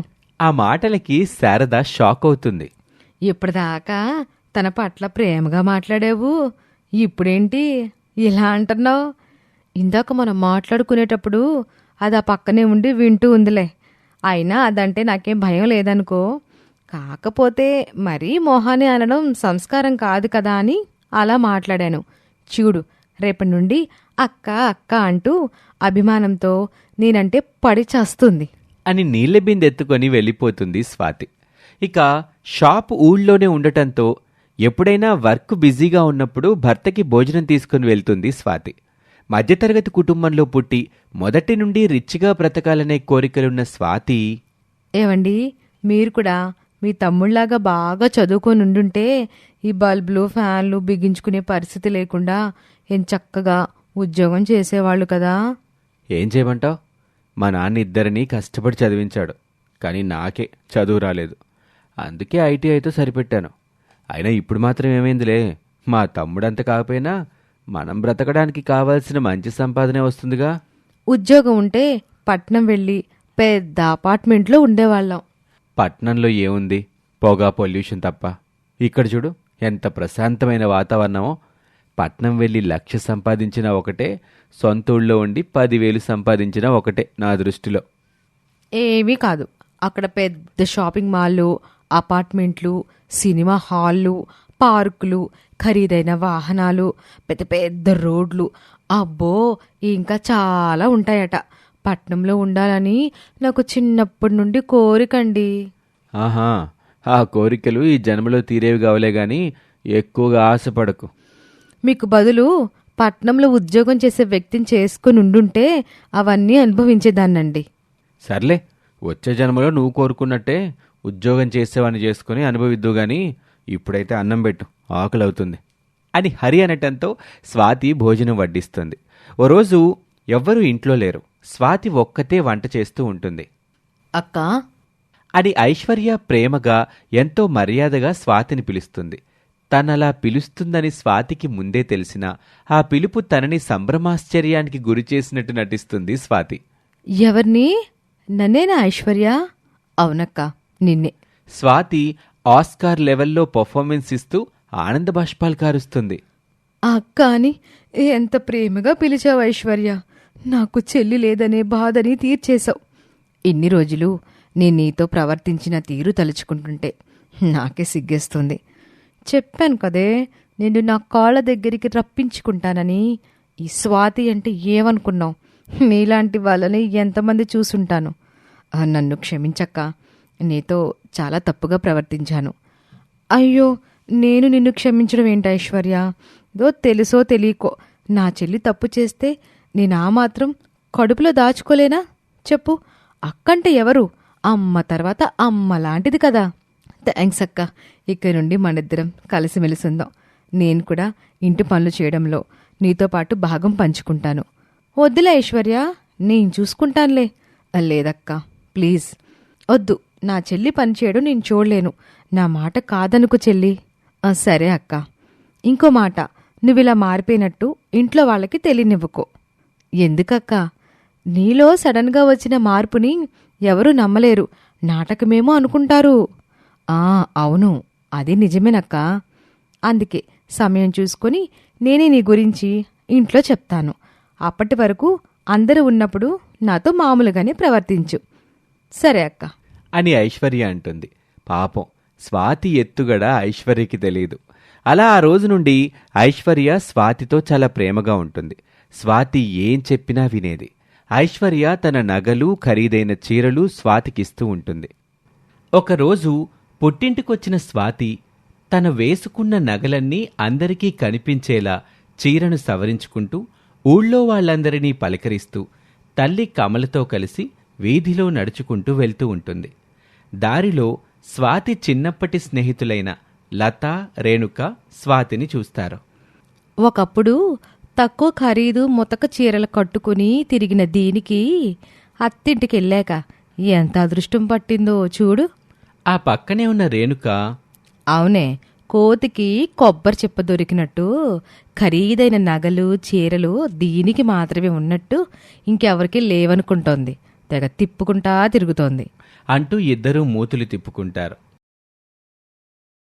ఏంటే స్వాతి, ఎలాగున్నావు? బాగున్నానే, మీరెలా ఉన్నారు? బ్రహ్మాండంగా ఉన్నాం. ఏంటి ఈ చీరలు, మెడలో నగలు కూడా లేవేంటి? నన్ను చూడండి ఎలా ఉన్నాను. అవునా, కానీ చూసే వాళ్ళకి అలా అనిపించడం లేదే.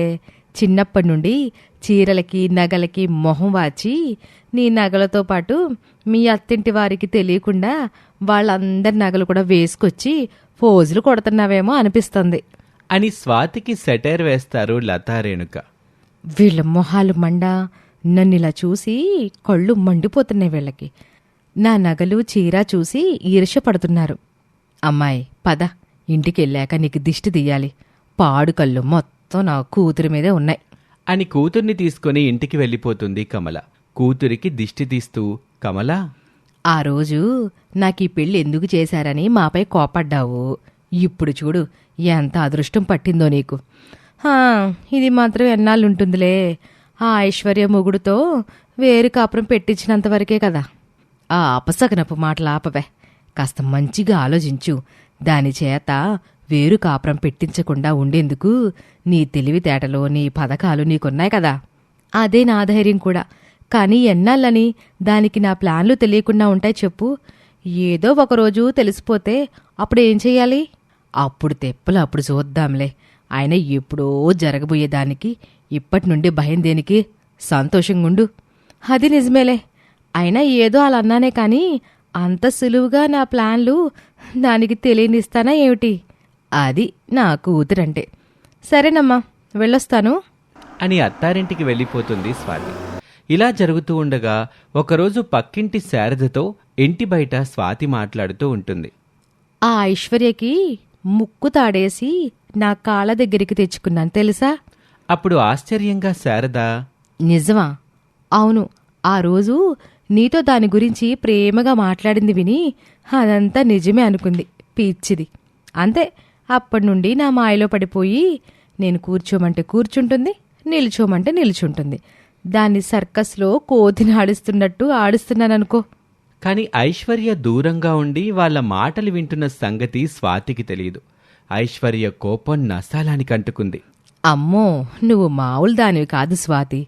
మరేమనుకున్నావు? నాతో పెట్టుకుంటే అంతే. మరి నీ తోటి కోడలు అలా మంచిగా ప్రవర్తిస్తే మీ ఇంట్లో వాళ్ళకి తనంటే కూడా ఇష్టం పెరిగిపోతుంది కదా. అలా జరిగితే రేపు నీకు ఇబ్బంది కదా. ఆ సమస్య లేదులే. తను మంచిగా మారిపోయినట్టు నాకు మాత్రమే తెలుసు. మా ఇంట్లో వాళ్ళకి తెలియదు.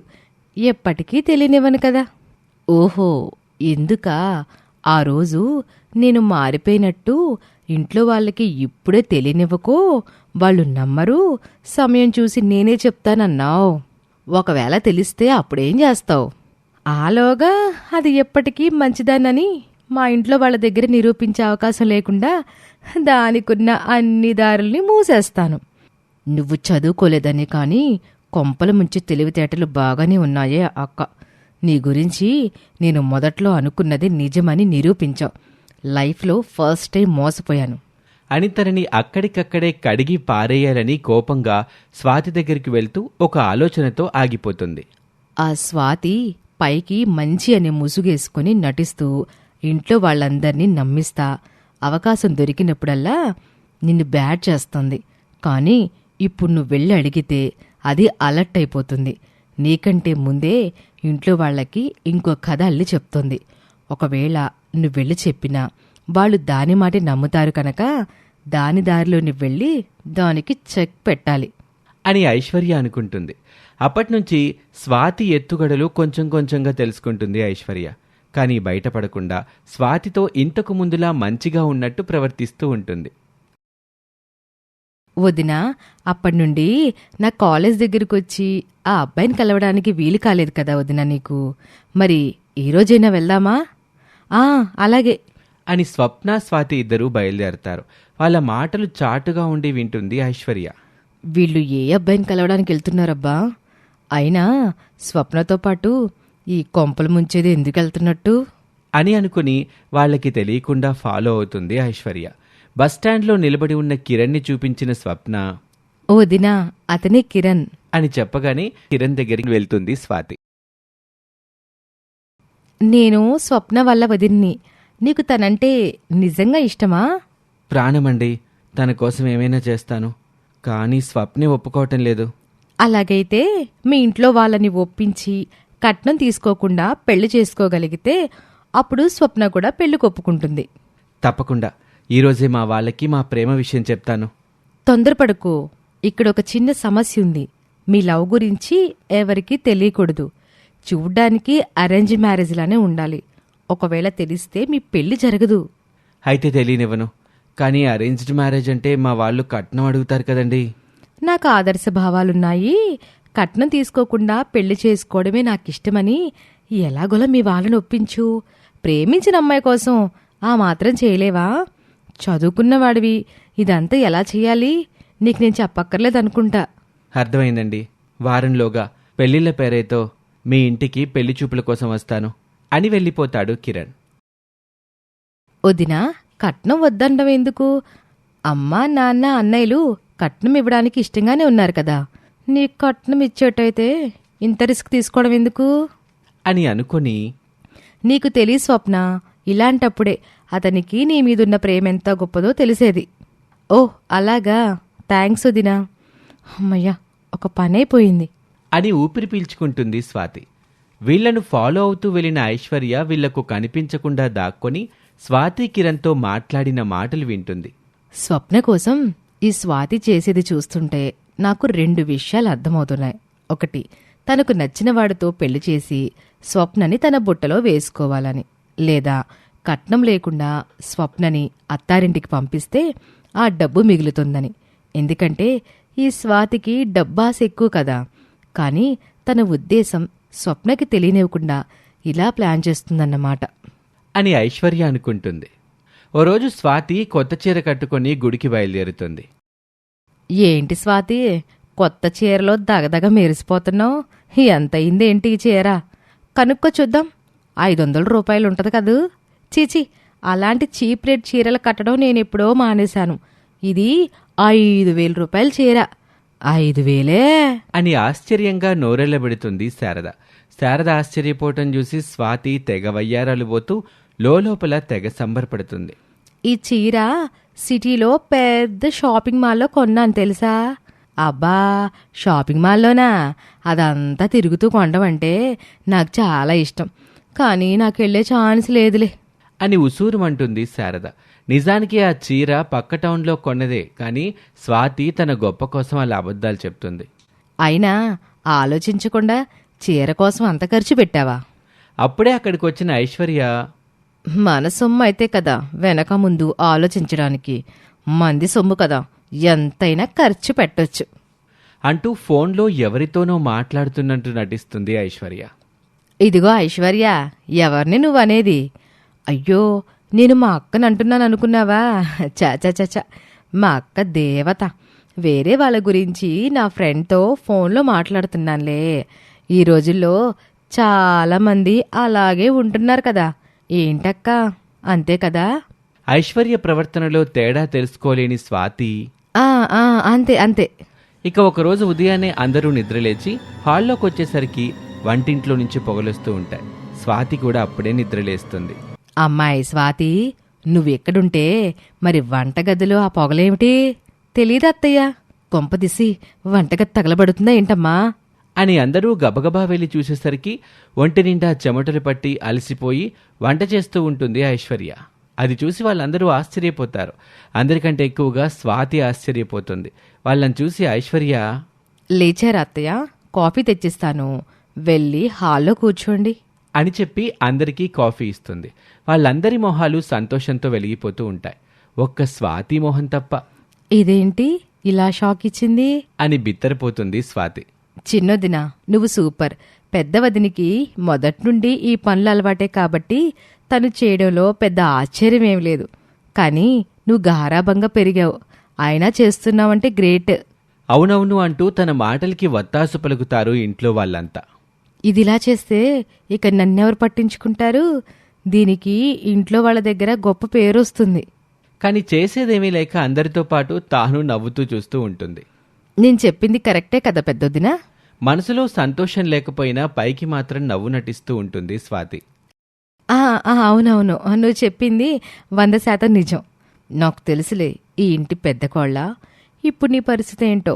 నీ కాళ్ళు చేతులు ఆడడం లేదు కదూ. ఇదే నాకు కూడా కావలసింది. ఇక నుండి నిన్ను ఎలా ఆడుకుంటానో చూడు అని ఐశ్వర్య తన మనసులోనే తెగ సంతోషపడుతుంది.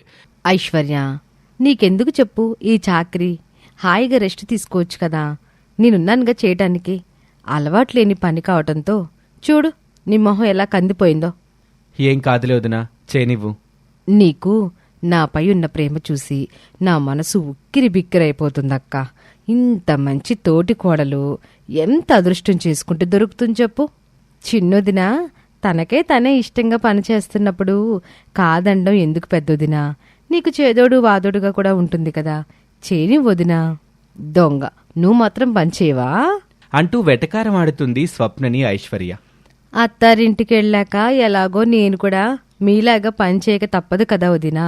అందుకే పుట్టింట్లో అయినా రెస్ట్ తీసుకుందామని అనటంతో అందరూ నవ్వుతారు. అక్క, నీలాగే నేను కూడా ఈ ఇంటికి కోడలనే కదా. పాపం నీ ఒక్కదానిపై అన్ని పనులు వేయడం కరెక్ట్ కాదు. ఇన్నాళ్ళు తెలియక నీతో చాలా అమర్యాదగా సంస్కారం లేకుండా ప్రవర్తించాను. నన్ను క్షమించక్క.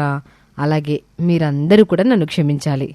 పర్వాలేదులేమ్మా, ఎప్పటికైనా తెలుసుకున్నావు, మాకు అజ్జాలు అని ఐశ్వర్యలో వచ్చిన మార్పుకి అందరూ సంతోషపడతారు.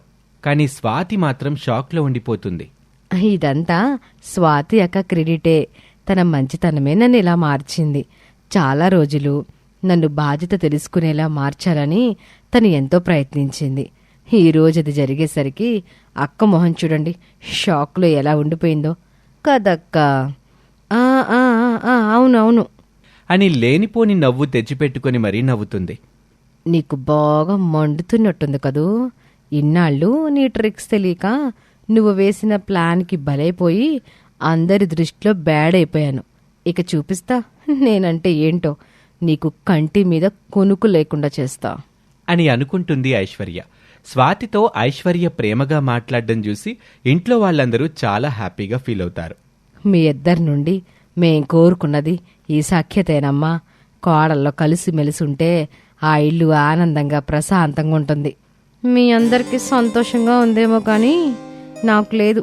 నాకు రావాల్సిన మార్కులు ఆ ఐశ్వర్య కొట్టేస్తుంది అని అనుకుంటూ ఉండగా అప్పుడే ఐశ్వర్య కొన్ని చీరలు తెచ్చి, అక్క, ఇవి చాలా ఖరీదైన చీరలు. నేనొక్కసారి కూడా కట్టుకోలేదు. నువ్వు తీసుకో అక్క. ఇలా ఇస్తున్నానని తప్పుగా అనుకోకు. నీపై చులకన భావంతో ఇవ్వట్లేదు, ప్రేమతో నిన్ను నా సొంత అక్కలాగా భావించిస్తున్నాను. ఏంటిది సడన్గా ఇలా ప్రవర్తిస్తుంది? అందరి ముందు దాని మంచితనం వాళ్ళకి తెలియాలని కావాలని చేస్తున్నట్టుంది అని అనుకుని, వద్దులే ఐశ్వర్య, నువ్విష్టపడి కొనుక్కున్నవి నేను కట్టుకోవడం బాగోదు. చూసేవాళ్ళు కూడా వేరేలా అనుకుంటారు. నాకున్న చీరలు చాలే. నేనే ఇష్టపడిస్తుంటే ఇక ఇందులో బాగుంటే పోవడానికి ఏముందక్క? అయినా వేరే వాళ్ళకి మనం చెప్తామా ఏంటి ఇవి నా చీరలని చెప్పి? అవునదినా, నా భార్య మూడు ఈరోజు ఎందుకో చాలా బాగున్నట్టుంది, ఇచ్చినప్పుడే తీసుకో. ఇక నుండి నా మూడు రోజు ఇలాగే ఉంటుందండి. ఎన్ని రోజులు నా ప్రవర్తనతో అక్కని బాధ పెట్టినందుకు సారీ. పర్వాలేదులే ఐశ్వర్య, అయినా నాకు ఈ చీరలొద్దు. నాకిప్పుడు అర్థమైంది లెక్క నువ్వెందుకు వద్దంటున్నావో. నేను ఇన్నాళ్ళుగా నీతో బ్యాడ్గా ప్రవర్తించానని మనసులో పెట్టుకొని ఇలా అంటున్నావు కదూ. నీకింకా నాపై కోపం తగ్గలేదు. ప్లీజ్ నన్ను క్షమించక్క. I'm sorry. పోనీ నీ కోపం తగ్గాలంటే నేనేం చేయాలో చెప్పు. నిన్ను తక్కువ అంచనా వేశాను కానీ నువ్వు కూడా మామూలు దానివి కదే ఐశ్వర్య. వీళ్ళందరి ముందు నన్ను బ్యాడ్ చేయాలని చూస్తున్నావు కదూ. అందుకే చీరల వంకతో ఆట మొదలు పెట్టావు. ఇప్పుడు నేను కాని చీరలు తీసుకోపోతే ఇన్నాళ్ళు స్వాతి చాలా మంచిదనుకున్నాం కానీ కాదు, తను కూడా మనసులో పెట్టుకుని ప్రవర్తిస్తుందని వీళ్ళందరికీ తెలిసేలా చేయాలనుకుంటున్నావు అని నాకు అర్థమైంది. నిన్ను నువ్వు తగ్గించుకొని నన్ను క్షమించమని అడిగి వాళ్ళ దృష్టిలో గొప్పదానివయ్యావు. నీ క్షమాపణ ఒప్పుకోకపోతే నేను వాళ్ళ దృష్టిలో తక్కువగా అయిపోతాను. ఇదే కదా నీ ప్లాను. నీ ప్లాను పారనివ్వను అని అనుకుని చీరలు తీసుకుంటుంది స్వాతి. అబ్బా, కొంచెంలో తప్పించుకున్నావే స్వాతి. అవునులే, ఎంతైనా ఇలాంటి ప్లాన్లని పసిగట్టడంలో నువ్వు నాకంటే సీనియర్వి కదా, అంత ఈజీగా నాకు దొరుకుతావా అని అనుకుంటుంది ఐశ్వర్య. అలా ఇద్దరూ కొద్ది రోజులు ఒకరిపై ఒకరు ప్రేమ ఉన్నట్లు ఇంట్లో వాళ్ల ముందు నటిస్తూ ఉంటారు. ఒకరోజు స్వాతి ఐశ్వర్య ఇద్దరూ వంటింట్లో పనిచేస్తూ ఉంటారు. ఇంట్లో ఎవరూ లేకపోవటంతో ఇక బయటపడ్డం మంచిది అని భావించి స్వాతి, ఏంటైశ్వర్య నా గురించి కనిపెట్టేశావా? అవును, నీ జిత్తులు మారే తెలివితేటలు నాకు తెలిసిపోయాయి. అయితే ఏంటిప్పుడు వేరు కాపురం పెడతావా? అలా చేస్తే అందరి దృష్టిలో ఉమ్మడి కుటుంబాన్ని విడదీసిన చెడ్డదాన్ని అయిపోతాను నేను. అదేగా నీకు కావాల్సింది. పర్వాలేదే, నీకు కూడా నాలాంటి చావు తెలివితేటలు బాగానే ఉన్నాయి. అలాగని కలిసుంటే నా భర్త సంపాదనతో హాయిగా బతికేద్దాం అనుకుంటున్నావా? సరైన సమయం వచ్చినప్పుడు చెప్తాను నీ సంగతి. అది నీ వల్ల కాదులే. నీ ఎత్తుకి పై ఎత్తేసి నీ కుళ్ళు బుద్ధి అందరికీ తెలిసేలా ఎలా బయట పెడతానో చూస్తూ ఉండు. అది చూద్దాంలే. అమ్మయ్య, ఇది వేరు కాపురం పెట్టట్లేదు, అది చాలే. ఆ రోజు నుంచి ఐశ్వర్య కూడా తెలివిగా సమయస్ఫూర్తితో ప్రవర్తిస్తూ ఉంటుంది. అలా స్వాతి ఐశ్వర్య మధ్య ఇంట్లో వాళ్ళకి తెలియకుండా కోల్డ్ వార్ నడుస్తూ ఉంటుంది. ఒకరోజు స్వాతిని ఏడిపించాలని కావాలనే ఐశ్వర్య భర్తకి ఫోన్ చేసి మాట్లాడుతున్నట్టుగా నటిస్తూ, ఏవండి, మనం వేరే కాపురం పెడదాం, నాకు ఈ ఇంట్లో ఉండాలని లేదు. అయితే ఈ విషయం ఎవరికీ తెలియనివ్వకండి, ముఖ్యంగా మీ వదినికి. నేను కూడా ఎవరితోటి అనను అని ఫోన్ పెట్టేస్తుంది. అది విని స్వాతి కంగారు పడిపోతుంది. ఓర్ నాయనో, ఇదేంటి మళ్ళీ వేరు కాపురం అంటుంది? అదే జరిగితే నా పని అవుట్. ఇప్పుడేం చేయాలరా దేవుడా అని భయపడిపోతుంది. చచా, అసలు నా మొగుడికే మంచి సంపాదన ఉండుంటే నాకు ఈ టెన్షన్ ఉండేది కాదు అనుకుంటూ ఫీల్ అవుతుంది. అలా ఛాన్స్ దొరికినప్పుడల్లా ఐశ్వర్య స్వాతి వీక్నెస్తో ఆడుకుంటూ ఆనందపడుతుంది. ఒకరోజు ఎప్పట్లాగే తన జీతం తెచ్చి తల్లి చేతిలో పెడతాడు ఆకాష్. వెంటనే స్వాతి ప్రతిసారిలా అత్త దగ్గర నుంచి తీసుకుని బీరువాలో పెట్టడానికి గదిలోకి వెళ్తుంది. ఏంటి ఈ స్వాతి చాలా ఎగ్జైట్మెంట్తో అత్తయ్య గారి దగ్గర నుండి జీతం తీసుకుని వెళ్ళింది? అందులో తనకేదో ఆనందం ఉన్నట్టు ఆలోచిస్తుంటే ఖచ్చితంగా ఇందులో కూడా ఏదో గూడుపుటానే ఉన్నట్టుంది అని చాటుగా వెళ్లి గదిలోకి చూస్తుంది ఐశ్వర్య. ఐశ్వర్యని గమనించని స్వాతి ఎప్పటిలా కొంత డబ్బు తీసి పవిట కొంగులో దాచుకుని మిగతావి బీరువాలో పెడుతుంది. దాన్ని మొత్తం తన ఫోన్లో వీడియో షూట్ చేస్తుంది ఐశ్వర్య. ఇదా సంగతి, దొరికావే స్వాతి నా చేతికి. ఇక నీతో ఎలా ఆడుకుంటానో చూడు. మరునాడు టీవీలో సీరియల్ చూస్తూ ఉంటారు పార్వతమ్మ ఐశ్వర్య. బామ్మగారు, మీకొక విషయం తెలుసా? ఆ స్వాతి ఎవరికీ తెలియకుండా బీరువా నుండి డబ్బు తీసింది అని చెప్తుంది. వంటగదిలో ఉన్న స్వాతికి వినపడేలా దెబ్బకి స్వాతి బిత్తరిపోయి పరిగెత్తుకుంటూ హాల్లోకొచ్చి, అయ్యో లేదు బామ్మగారు, నాకేం తెలీదు. తను చెప్తుంది సీరియల్లోని స్వాతి గురించమ్మా, నీ గురించి కాదు. అవునక్క, దొంగ మొహందానా, చంపేశావు కదే. కొంచెం ఉంటే ఆ టెన్షన్తో ప్రాణం పోయి ఉండేది అని కాస్త ఊపిరి పీల్చుకుంటుంది. అప్పుడే ఆఫీస్ నుంచి వస్తాడు ఆకాష్. ఆకాష్, లాస్ట్ మంత్ మీరు మీ ఫ్రెండ్కి అవసరమని కొంత డబ్బులు సర్దుబాటు చేశారు కదా, మరలా అవి తిరిగి ఇచ్చేశాడా? ఇప్పుడు ఆ విషయం ఎందుకు అడుగుతుంది దొంగమోహంది? ఓ అదా, నిన్ననే మాకు శాలరీ వచ్చిందిగా. వాడు శాలరీ తీసుకున్న వెంటనే కవర్లో పెట్టి మరీ నేనిచ్చిన డబ్బులు ఇచ్చేశాడు. నా శాలరీ డబ్బులు వాడిచ్చినవి కలిపి నిన్ననే అమ్మ చేతికిచ్చానుగా. అవునా? కానీ మీ ఫ్రెండ్ ఇచ్చిన డబ్బులు కరెక్ట్గా ఉన్నాయో లేదో చూసుకున్నారా? చా, వాడు అలాంటి వాడు కాదు. అలాగని కాదండి, ఒక్కోసారి పొరపాటున ఎక్కువ తక్కువ కావచ్చు. ఒకరి దగ్గర తీసుకున్నప్పుడు లెక్క చూసుకోవాలి కదా.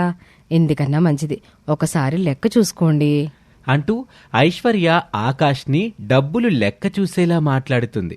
స్వాతికి మళ్లీ గుండె వేగంగా కొట్టుకోవటం మొదలవుతుంది. ఇది నన్ను ప్రశాంతంగా బ్రతకనిచ్చేలా లేదు. వదినా, వెళ్ళి నిన్న నేనిచ్చిన మొత్తం డబ్బులు తీసుకురండి, ఒకసారి లెక్క పెడదాం. చచా, అలా ఏం జరగదులే మరిది గారు. ఫ్రెండ్ మీద నమ్మకం లేక కాదక్క, మన జాగ్రత్తలో మనం ఉండడం మంచిది కదా అని, అంతే. అవునదినా, వెళ్ళి తీసుకురండి, మీరే కదా బీరువాలో పెట్టింది. ఇక చేసేదేమీ లేక వెళ్ళి శాలరీ కవర్ తెచ్చి ఆకాష్కిస్తుంది స్వాతి. ఆకాష్ లెక్క వేస్తూ ఉంటాడు. తన బండారం ఎక్కడ బయటపడిపోతుందోనని భయంతో కంగారు పడిపోతూ ఉంటుంది స్వాతి.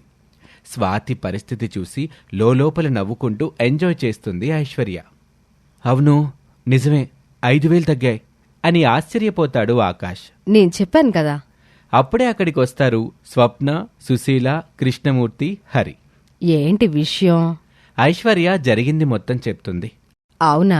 ఇంటి ఖర్చులకు కూడా నువ్విచ్చిన డబ్బుల నుండి ఏమీ వాడలేదు. అలాంటప్పుడు నీ ఫ్రెండే తక్కువ ఇచ్చుంటాడు. వెళ్ళి అడుగు ఆకాష్. అలాగేనమ్మా అని ఆకాష్ బయలుదేరబోతూ ఉండగా, ఆగండి, మీ ఫ్రెండ్ని అడిగితే తర్వాత మీరే బాధపడాల్సి వస్తుంది. ఎందుకు ఐశ్వర్య? ఎందుకంటే అతను మీ డబ్బులు మీకు కరెక్ట్గానే ఇచ్చేశాడు కాబట్టి. అవునా? మరి డబ్బులు ఎలా తక్కువ వచ్చాయి? అయినా ఈ విషయం నువ్వెలా చెప్పగలవు? మరి 5,000 ఎలా తగ్గినట్టుదినా? ఇంటి దొంగని ఈశ్వరుడు కూడా పట్టలేడంటారు కదా, అలాగే ఆ దొంగ మన కుటుంబ సభ్యులే. అది విని అందరూ షాక్ అవుతారు. కొంపతీసి నేను డబ్బు తీయటం ఇది చూసిందా ఏంటి అని తన ఒళ్లంతా చెమటలు పడతాయి. మనింట్లోనా? ఎవరా దొంగ అంటూ అడుగుతాడు కోపంగా హరి. చెప్పడం ఎందుకు, ఆ దొంగని వీడియో తీశాను, మీరే చూడండి అని ఫోన్ చూపిస్తుంది ఐశ్వర్య. అది చూసి అందరూ షాక్ అవుతారు. దొరికిపోయాను, ఇక నా పని అవుట్. ఇన్నాళ్ళు తెలివిగా కాపాడుకుంటూ వస్తున్నా పెద్ద కోడలిగా నా మర్యాద గౌరవం అన్నీ పోయాయి. వీళ్ళకి ఎలా మొహం చూపించాలి? ఎలాగైనా ఈ మ్యాటర్ని డైవర్ట్ చేయాలి అని అనుకుని కళ్ళు తిరిగి కింద పడిపోయినట్టు నటిస్తుంది స్వాతి. స్వాతి కింద పడిపోవడంతో షాక్తో అందరూ తనని తట్టి లేపుతారు. అయినా తను లేవదు. గబగబా తనని తీసుకుని హాస్పిటల్కి వెళ్ళిపోతారు. కొద్దిసేపటికే హాస్పిటల్ నుండి ఇంటికి తీసుకొచ్చిన స్వాతిని హాల్లో కూర్చోపెడతారు. ఏంటి స్వాతి ఇది? నీ గురించి ఎంతో గొప్పగా అనుకున్నాను, నువ్వు ఇలాంటి దానివని అస్సలు అనుకోలేదు. నన్ను క్షమించండి అత్తయ్య, తప్పైపోయింది, కావాలని చేయలేదు. నీకు అవసరమని అడిగితే ఆ డబ్బు నేనే ఇచ్చేదాన్ని, లేదా అడిగి నువ్వే నేరుగా తీసుకోవచ్చు. అంతేగాని ఇలా నీ ఇంట్లో, అది కూడా నీ మరిది జీతాన్ని దొంగతనం చేయాల్సిన అవసరం నీకేంటి? అప్పుడే స్వాతికి మెరుపులాంటి ఐడియా వస్తుంది. వెంటనే, నేను చేసింది దొంగతనం కాదత్తయ్య, కళ్ళ ముందు స్పష్టంగా కనిపిస్తుంటే కాదని బుకాయిస్తావేంటక్కా? ఎందుకంటే దానికో కారణం ఉంది కాబట్టి. అత్తయ్య మావయ్య పెళ్లి రోజున వాళ్ళకి సర్ప్రైజ్ ఇవ్వడం కోసం వాళ్ళకి గిఫ్ట్ తీసుకుందాం అనుకున్నాను. నా దగ్గర అంత డబ్బు లేదు, అందుకే తీశాను. సర్ప్రైజ్ అంటే ఎవరికీ తెలియకూడదు కదా, అందుకే మీకు చెప్పలేదు. అయినా ఇది నా ఇల్లు, నా మరిదిగారి జీతం అవసరమైతే అడిగి తీసుకుంటాను, కానీ దొంగతనం చేసే కర్మ నాకేంటి? స్వాతి చెప్పింది విని నిజమే అనుకుని ఐశ్వర్య తప్ప కుటుంబ సభ్యులందరూ నమ్మేశారు. ఇంకో విషయం, ఇంతసేపు మీరంతా నేను చేసిన దొంగతనం గురించి ఆలోచించారు, కానీ ఐశ్వర్య చేసిన తప్పు గురించి ఎవరూ ఆలోచించడం లేదు. ఇందులో నేను చేసిన తప్పే ఉంది. వీడియో తీయడం తప్పు కాదా? ఇది మరీ బాగుంది. అది తప్పెలా అవుతోంది? నువ్వు నిజంగా నా మేలు కోరుకుని ఉండుంటే, నా పట్ల అభిమానం ఉండుంటే, నా గౌరవం గురించి ఆలోచించుంటే, ఇలా వీడియో తీయడానికి బదులుగా నేరుగా వచ్చి అక్కడే అడిగుంటే నీకు ఈ విషయం చెప్పేదాన్ని. కానీ నువ్వలా చేయకుండా నన్ను దొంగలా లెక్క కట్టి వీడియో తీసి అందరిలో అవమానించావు. అవునులే, నువ్వు డబ్బున్న కుటుంబం నుంచి వచ్చావన్న పొగరుతో నన్ను దొంగని చేసి ఇంతలా అవమానించావు కదూ అని దొంగ కన్నీళ్లు కారుస్తుంది. అందరూ స్వాతిపై జాలి చూపిస్తూ ఐశ్వర్యపై కోపం తెచ్చుకుంటారు. పరిస్థితి మొత్తం మారిపోతుంది. స్వాతి వాళ్ళందరినీ నమ్మించటానికి చేస్తున్న నటనకి ఐశ్వర్య షాక్ అయిపోతుంది. దేవుడా, ఇది మామూలుది కాదు. ఇలాంటి బ్యాడ్ సిచ్యువేషన్ని కూడా పూర్తిగా దానికి అనుకూలంగా మార్చుకుంది. నేను అసలు ఊహించలేదు. ఇక దీని పని అయిపోయిందని సంబరపడ్డాను. అమ్మో అమ్మో, దీని తక్కువ అంచనా వేసినందుకు నేను వేసిన ప్లాన్లో నన్నే బలి చేసింది అని అనుకుంటుంది షాక్ నుంచి తేరుకుని ఐశ్వర్య. అమ్మయ్య, గండం గట్టెక్కింది. శభాషే స్వాతి, సమయానికి నీ బుర్ర బాగా పనిచేసింది. లేదంటే నీ పరిస్థితి ఆలోచించుకోవడానికి భయం వేస్తుంది అని స్వాతి అనుకుంటుంది. నేను కాపురానికి వచ్చినప్పటి నుంచి చూస్తున్నారు నన్ను, నేనేంటో, నేనెలాంటిదాన్నో అని. కానీ ఐశ్వర్య చెప్పగానే నమ్మేశారు. కానీ ఒక్కసారైనా నా వైపు నుండి ఆలోచించారా అని స్వాతి అనటంతో అందరూ స్వాతిని క్షమాపణలు అడుగుతారు. వామ్మో, ఇది ఇంట్లో వాళ్ళందరి చేతే సారీ చెప్పించేసుకుంది. దొరికిందే ఛాన్స్ అని అవకాశం ఉన్న దగ్గరికి వాడుకుంటుంది సిచ్యువేషన్ని. ఇంట్లో వాళ్ళకి తెలిస్తే మరొకసారి ఎలాంటి తప్పు చేయకుండా ఉంటుంది కదా అని నేను ప్లాన్ చేస్తే ప్లాన్ మొత్తం మార్చేసిందిగా ఈ స్వాతి. ఇంత జరిగాక ఇంకోసారి తనపై ఎవరేం చెప్పినా ఇంట్లో వాళ్ళు సస్సే మీర నమ్మరు. తప్పు చేసావా ఐశ్వర్య, అసలు అనవసరంగా ఈ గొడవ లేపి దానికి మేలు చేసావు. ఇంట్లో వాళ్ళ దృష్టిలో గొప్పదాన్ని చేసావు అని అనుకుంటూ ఉంటుంది ఐశ్వర్య. నిన్నప్పుడే వదలనే, అవకాశం ఉన్న కాడికి నీ ఇమేజ్ డ్యామేజ్ చేస్తాను అని అనుకుని స్వాతి, చూడ ఐశ్వర్య, నీ దృష్టిలో నాలాంటి పేదింటి నుండి వచ్చిన వాళ్ళు డబ్బు కోసం గడ్డి తింటారనే కదా. అత్తింట్లో అత్త, మామ, మరదలు, మరిది, భర్త ఇంతమంది ముందు ఇంత అవమానం జరిగాక ఇంకా నేను ఇంట్లో కాపురం చేయడంలో అర్థం లేదు అంటూ ఇండైరెక్ట్గా ఇంట్లో వాళ్ళని రెచ్చగొడుతుంది. ఏంటి చిన్నదినా, నువ్వు చేసిందేం బాగోలేదు. అందరూ మీలాగా పుట్టుకతో డబ్బులో పుట్టరు కదా. డబ్బు లేని వాళ్ళకు కూడా ఆత్మగౌరవం ఉంటుందమ్మా ఐశ్వర్య. అసలు మీరే తప్పు చేశారమ్మా. నేను వద్దంటున్నా ఏమీ కాదు అని చెప్పి మన స్థాయికి మించిన అమ్మాయితో నా పెళ్లి చేశారు. ఇప్పుడు చూడండి. ఇలా జరుగుతుందని మేము అనుకోలేదు కదరా. ఐశ్వర్య, నిన్ను నా మరదలిగా నేను ఏనాడూ చూడలేదు. మా స్వప్నలాగే చూశాను. కానీ నువ్వు మాత్రం నా భార్యని అవమానించావు. చూడమ్మా, ఇలాంటివే ఉమ్మడి కుటుంబాలని విడదీసేది. ఇంకెప్పుడు ఇలా చేయకు. అందరూ క్లాస్ పీకడంతో మొహం చిన్నబుచ్చుకుంటుంది ఐశ్వర్య. ఒక్క దెబ్బకి 3 పిట్టలు. ఈ దెబ్బతో ఇంట్లో వాళ్ళకి నాపై పూర్తి నమ్మకం వస్తుంది. ఆ ఐశ్వర్యపై పూర్తి అసహ్యం వేస్తుంది. కాబట్టి దానికి ఇంట్లో విలువ ఉండదు. దాని మాట చెల్లదు. వేరు కాపురం పెట్టే అవకాశం దానికి ఉండదు. బాగా తిక్క కుదిరింది అన్నట్టు సంతోషంగా ఐశ్వర్య వైపు చూసి ఎలా ఉంది నా దెబ్బ అన్నట్టుగా కన్నుగీడుతుంది. అది చూసి చిర్రెత్తుకొచ్చిన ఐశ్వర్య గట్టిగా పక్కపక్క నవ్వుతుంది. ఐశ్వర్య ఎందుకు నవ్వుతుందో అర్థం కాక అయోమయంగా చూస్తున్నారు అందరూ. నేనిదంతా చేసింది కావాలనే అత్తయ్య గారు. కావాలనా? ఎందుకమ్మాయి? వేరు కాపురం పెట్టడానికి. ఆ మాట వినగానే అందరూ బిత్తరిపోతారు. వాళ్లకంటే ఎక్కువగా స్వాతి షాక్ అవుతుంది. ఇదేంటి నేరుగా చెప్పేస్తుంది? ఆకాష్ని చాలాసార్లు వేరు కాపురం పెడదామని అడిగాను, కానీ తను ఒప్పుకోలేదు. అందుకే ఇలా చేశాను. అంటే నీ మాట వినకపోతే మనసుల మీద నిందలు వేసి దొంగల్ని చేస్తావా? మీ అందరికీ నేను చేసిన చెడే కనిపిస్తుంది, కానీ మంచి కనిపించట్లేదు. ఇందులో మంచి ఏముంది? మిమ్మల్ని విడదీస్తే నాకేం వస్తుంది చెప్పండి? ఏమీ రాదు అని నువ్వే అంటావు. మళ్ళీ వేరు కాపురం కావాలని నువ్వే అంటావు. సందర్భాన్ని బట్టి మాట మారుస్తున్నావమ్మా చిన్న కోళ్ళ. లేదు మామయ్య గారు, నేనిలా చేసింది మన కుటుంబం బాగు కోసం, అక్క బావగారి మర్యాదని కాపాడడం కోసం. నువ్వేమంటున్నావో మాకేం అర్థం కాలేదు దినా. ఊర్లో వాళ్ళందరూ మా ఆయన సంపాదన మీదనే ఆధారపడి ఆ స్వాతి, హరి బ్రతుకుతున్నారు. వాళ్ళు లేకపోతే వీళ్ళు అడుక్కు తినాలని నా ఎదురుగానే ఎగతాళి చేస్తున్నారు. అది నాకెంత బాధగా ఉంటుంది చెప్పండి. అందుకే ఎలాగైనా వేరు కాపురం పెట్టి అక్క బావగారు మా ఆయన జీతంతో పని లేకుండా గొప్పగా బ్రతకగలరని ఊరి జనాలంతా తెలుసుకునేలాగా చెయ్యాలనుకున్నాను.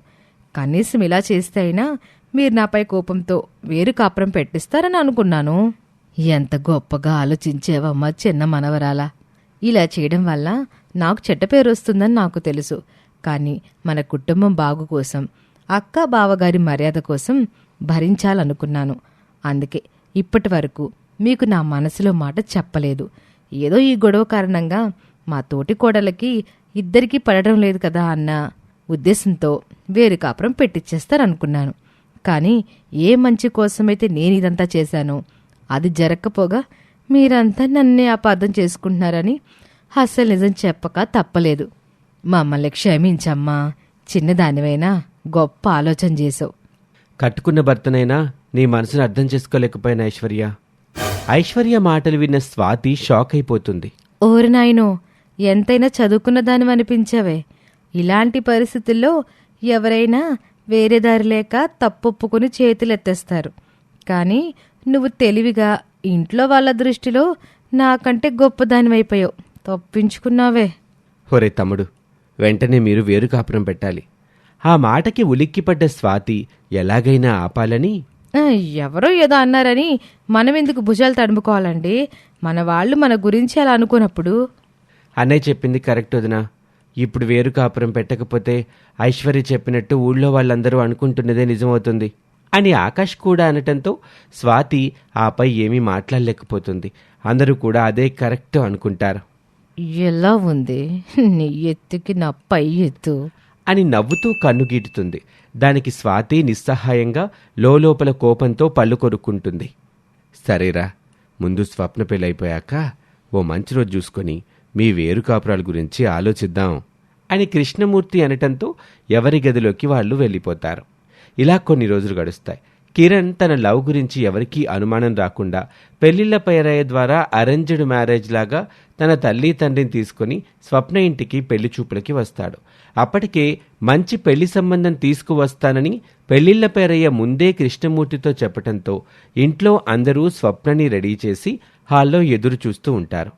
కిరణ్ తండ్రైన జనార్దన్, మా వాడికి మాకు కూడా మీ అమ్మాయి బాగా నచ్చిందండి. వెంటనే స్వాతి కంగారుగా, మా అమ్మాయికి కూడా మీ అబ్బాయి నచ్చాడంట బాబాయ్ గారు. వెంటనే తన పక్కనే ఉన్న సుశీల నిజమేనా అన్నట్టు స్వాతి వైపు చూస్తుంది. అవునత్తయ్య గారు, స్వప్న నాకు చెప్పింది. మా కుటుంబ సభ్యులందరికీ కూడా మీ అబ్బాయి బాగా నచ్చాడు అని కృష్ణమూర్తి అనటంతో కిరణ్ తల్లైన సుమిత్ర, సంతోషం. అయితే ఈ సంబంధం ఖాయం చేసుకుందాం. ఇక మిగతా కట్న కానుకల విషయం కూడా మాట్లాడుకుంటే బాగుంటది. కట్నం తీసుకోవటం నాకు ఇష్టం లేదండి. నాకు రూపాయి కట్నం కూడా వద్దు. ఆ మాట వినగానే స్వాతి మొహం వెలిగిపోతుంది. ముందే చెప్పి ఒప్పించి ఉండటంతో కిరణ్ తల్లి తండ్రి కూడా కొడుకు నిర్ణయమే ఇష్టం అన్నట్టుగా మౌనంగా ఉంటారు. వెంటనే ఐశ్వర్య కల్పించుకొని, లేదు లేదు కిరణ్, కట్నం తీసుకోవాలి. దీని మొహం మండ మధ్యలో దూరి నా ప్లాన్ పాడు చేసేలా ఉంది. నాకిష్టం లేదండి.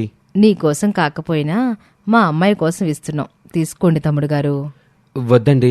వాడు కట్నం వద్దు బాబాయ్ అంటుంటే దీనికి నొప్పి నోరు మూసుకొని కూర్చోకుండా. చూడండి తమ్ముడు గారు, మీ ఆదర్శ భావాలకి చాలా సంతోషం. మీరు మమ్మల్ని కట్నం కావాలని ఇబ్బంది పెట్టడం లేదు కదా. మాకుగా మేమే ఇష్టపూర్వకంగా మా అమ్మాయి సంతోషం కోసం ఇస్తున్నాం. తప్పులేదు, తీసుకోవచ్చు. అవును బాబు, మేమెలాగూ మా అమ్మాయికి కట్నం ఇవ్వాలని కొంత డబ్బు దాచిపెట్టాం. సరే బాబుగారు, మీరంతగా మీ అమ్మాయి కోసం ఇస్తాను అని అన్నప్పుడు మేం కూడా కాదనిలేం కదండి. మీరు ఏమి ఇవ్వగలరో అది ఇచ్చి పెళ్లి మాత్రం ఏ లోటు లేకుండా ఘనంగా చెయ్యండి, మాకు అంతే చాలు అనటంతో తను చేసేదేమీ లేదన్నట్టు స్వాతి వైపు చూస్తాడు కిరణ్. స్వాతి బిక్కమొహం పెట్టుకుని ఉంటుంది. ఆ విధంగా స్వాతి ప్లాన్ మొత్తం బెడిసి కొట్టడంతో, దొంగ మొహందానా, నా ప్లాన్ మొత్తం చెడగొట్టేశావు కదే. నీ సొమ్మేం పోయింది? నీ మొగుడు బాగా సంపాదిస్తున్నాడు. హాయిగా తిని కూర్చుంటావు. నీ జీవితం బాగుంటుంది. ఎటూ పోయేది నా బ్రతికే కదా అని ఉసూరుమంటూ ఐశ్వర్యని తిట్టుకుంటుంది స్వాతి. బాబాయ్ గారు, తను మాకున్న ఒక్కగానొక్క ఆడపడచ్చు కాబట్టి పెళ్లి కూడా గ్రాండ్గా చేసి పంపిస్తాం. ఎంత ఖర్చైనా పర్వాలేదు అని అంటుంది ఐశ్వర్య. ఆ మాటకు హరి ఆకాష్ కూడా అవునండి అంటూ పెళ్లి వాళ్ళకి మాటిస్తారు. అది విన్న స్వాతికి ఇంకో బండరాయి నెత్తిన పడ్డట్టు అవుతుంది. స్వప్న చాలా హ్యాపీగా ఉంటుంది. కొద్ది రోజుల్లోనే అనుకున్న విధంగా తాము ఇవ్వాలనుకున్న కట్న కానుకలిచ్చి స్వప్నకి కిరణ్కి ఘనంగా పెళ్లి చేసి అత్తారింటికి పంపిస్తారు సుశీల, కృష్ణమూర్తి, ఇతర కుటుంబ సభ్యులందరూ. ఒకరోజు స్వాతి వంట చేస్తూ ఉంటుంది. ఏంటో నా బ్రతుకు, ఒక్క కోరిక తీరడం లేదు. నేను ఆశపడే కొద్దీ అది ఇంకా దూరం అవుతూ వస్తుంది. ఈ జన్మలో నాకు ధనవంతురాలనయ్యే భాగ్యం ఉందో లేదో అని అనుకుంటూ ఉంటుంది. అప్పుడే హాల్లోకి వచ్చిన ఐశ్వర్య స్వాతికి వినపడేలా హాల్లో ఉన్న అత్తగారితో మామగారితో ఇలా అంటుంది. అత్తయ్య, మావయ్య, ఈ వారంలో మంచి రోజులున్నాయట. మేం పట్నంలో వేరుగా కాపురం పెట్టాలనుకుంటున్నాం. ఆ మాట స్వాతి చెవిన పడటంతో కంగారుగా పరిగెత్తుకుంటూ హాల్లోకొస్తుంది. వేరు కాపురం పెట్టడానికి ప్రత్యేకంగా పట్నం వెళ్ళడం దేనికి ఐశ్వర్య? ఈ ఇంట్లోనే ఉండొచ్చు, ఎవరి వంట వాళ్ళు పెట్టుకోవచ్చు. ఒకే ఇంట్లో కలిసి ఉంటూ అలా వేరుగా వండుకోవడం నాకు ఇష్టం లేదక్క. అంతేకాదు, ఊళ్ళో వాళ్ళు ఏదో అనుకుంటున్నారని, మనం కావాలని అలా చెప్తున్నాం అనుకుంటారు. ఆ చెడ్డ పేరు మనకెందుకు చెప్పక్క? ఎలాగో ఆకాష్కి సిటీలోనే జాబ్ కదా, మేము అక్కడుంటేనే మంచిది. ఏమంటారు అత్తయ్య గారు? అవునమ్మా, నువ్వు చెప్పింది నిజమే.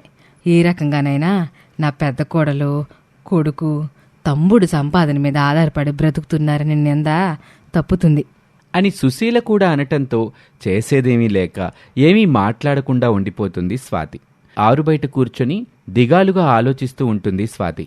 ఏంటక్క, నేను వేరు కాపురం పట్నంలో పెడుతున్నానని దిగాలు పడిపోతున్నట్టున్నావు? నీకు కావలసింది అదే కదా. నా దిగులు చూసి నువ్వు సంబరపడు. ఆకాష్కి మంచి జీతం వస్తుంది కాబట్టి నువ్వు సంతోషంగానే ఉంటావు. ఏదో నా తెలివితేటలు ఉపయోగించి ఏ కట్న కానుకలు లేకుండా స్వప్న పెళ్లి సింపుల్గా చేసి పంపించేస్తే కాస్త డబ్బు వెనకేసుకుందాం అనుకుంటే మధ్యలో అడ్డుపడి మొత్తం నాశనం చేసావు. ఒక విషయం గుర్తుంచుకో అక్క, మనం ధనవంతులం కావాలంటే మనం కష్టపడాలి తప్ప ఇతరుల మీద ఆధారపడకూడదు. చాలే నీ శ్రీరంగ నీతులు. నీ మొగుడికి పెద్ద జీతం వచ్చే ఉద్యోగం లేకపోయుంటే నువ్వు కూడా నాలాగే ఉండేదానివి. అసలుండను. ఎవరిదో నాకు కావాలని నేనెప్పుడూ ఆశపడను. నా దగ్గరున్న దాంతో తృప్తి పడతాను. అందులోనే నాకు ప్రశాంతత ఉంటుంది. ఆపు నీ అబద్ధాలు. డబ్బు మీద నీకంత ఆశ లేకపోతే వేరు కాపురం ఎందుకు పెడుతున్నావు? అందుకు కారణం నువ్వే. నీ ఆనందం కోసం పక్క వాళ్ళని చెడుగా చిత్రీకరించాలని చూస్తావు నువ్వు. మనసులో ఒకటి పెట్టుకొని పైకి మాత్రం మంచిగా నటిస్తావు. ఈ విషయంలోనే నాకు నీ ప్రవర్తన నచ్చట్లేదు. నాకు ఏ రోజు ధనవంతుల కుటుంబం నుంచి వచ్చానన్న గర్వం లేదు. నేనేదైనా సరే మొహాన్ని అనేస్తాను. డబ్బులో పుట్టి పెరిగావు కాబట్టి నీకు ఎలాంటి ఆశలు లేకపోవచ్చు. కానీ మాలాంటి మధ్యతరగతి కుటుంబం నుండి వస్తే అప్పుడు అర్థమయ్యేది నీకు నా బాధ ఏమిటో. ఆశ ఉండడం తప్పు కాదక్క, అది అత్యాశ కాకూడదు.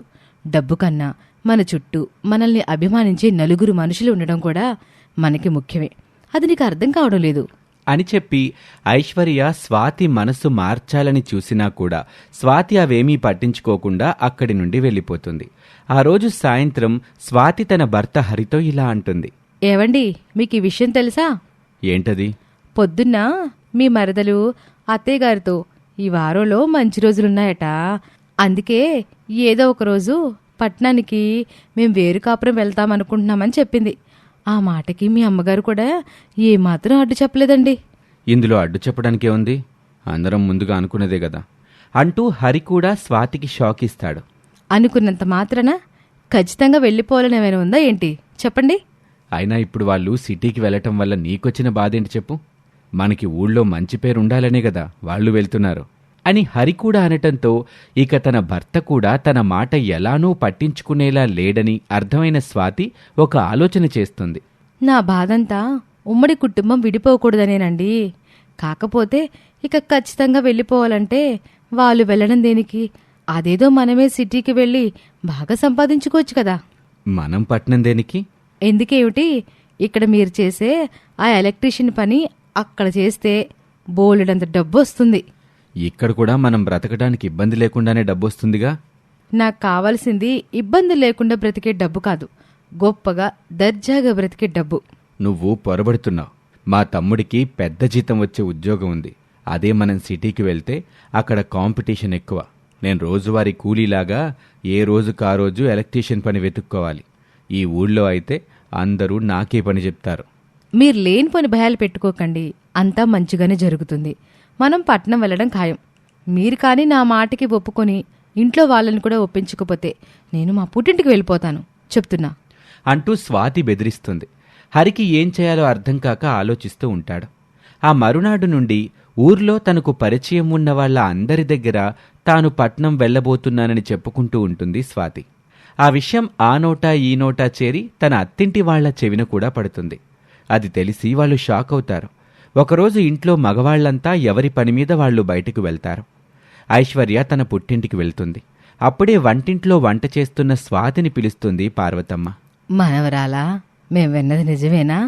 నువ్వు పట్నంలో కాపురం పెడదాం అనుకుంటున్నావా? అవును బామ్మగారు. ఆ పక్కనే ఉన్న సుశీల, అదేంటి స్వాతి, కనీసం మాట మాత్రం కూడా నువ్వు మాకు చెప్పలేదు. ఊరి జనాల ద్వారా తెలుసుకోవాల్సి వచ్చింది. చెప్దాం అనుకున్నాను అత్తయ్య, కానీ మీ అబ్బాయి మీకు చెప్తానన్నారు అని మాట దాటవేస్తుంది. నేను నిన్ను ఎంత బాగా చూసుకుంటున్నాను స్వాతి. నీ గురించి ఎంతో గొప్పగా అనుకుంటే మమ్మల్ని వదిలి పట్నం పోతానంటావా? మరి మీ చిన్న కొడలు పట్నం వెళ్తానంటే ఈ మాట అనలేదా అత్తయ్య? అంటే మీ చిన్న కొడుకు చిన్న కొడలు బాగుండాలి, నేను నా భర్త మాత్రం ఇక్కడే ఉండి చాలని జీతంతో బ్రతకాలి, అంతేగా? నాకు అర్థమైంది మీ పక్షపాతం. నాకు ఎటువంటి పక్షపాతం లేదు స్వాతి. ఇద్దరు కొడుకులు కోడళ్ళు నాకు సమానమే.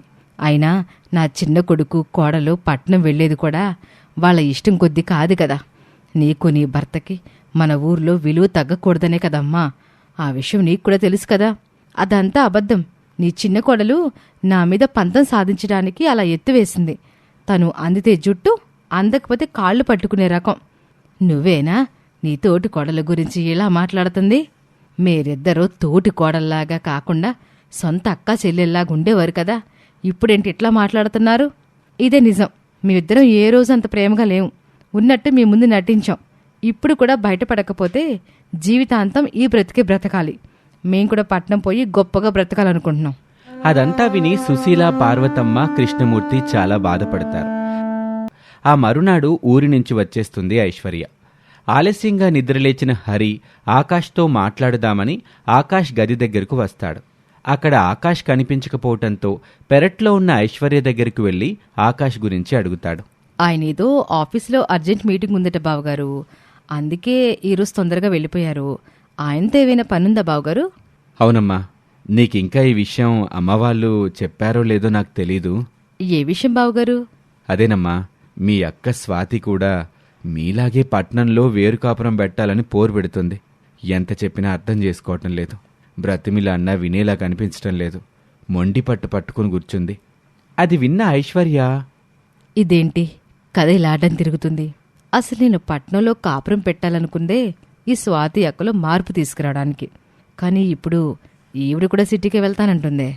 అందుకే సిటీలో ఎక్కడన్నా తక్కువ అద్దెకి ఇల్లు దొరుకుతుందేమోనని ఆకాష్ని అడుగుదామని వచ్చానమ్మా అని బాధగా చెప్తాడు హరి. బావగారు, మీరేం బాధపడకండి.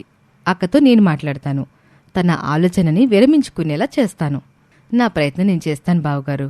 సరేనమ్మా అని షాప్కి వెళ్ళిపోతాడు హరి. తర్వాత హాల్లోకి వచ్చిన ఐశ్వర్యతో సుశీల, అమ్మాయి ఐశ్వర్య, నువ్వు ఎంతో మంచిదాని అనుకున్నాం మేమంతా. కానీ నీ అసలు ఉద్దేశం తెలిసి బాధగా ఉంది. ఎన్నాళ్ళు మీ ఇద్దరు తోటి కోడళ్ళు సొంత అక్క చెల్లెల్లాగా కలసిమెలిసి ఉన్నారులే అనుకున్నాం. కానీ మీరు కూడా మనసులో అరలు పెట్టుకుని ఉన్నారని ఇప్పుడే తెలుసుకున్నాం.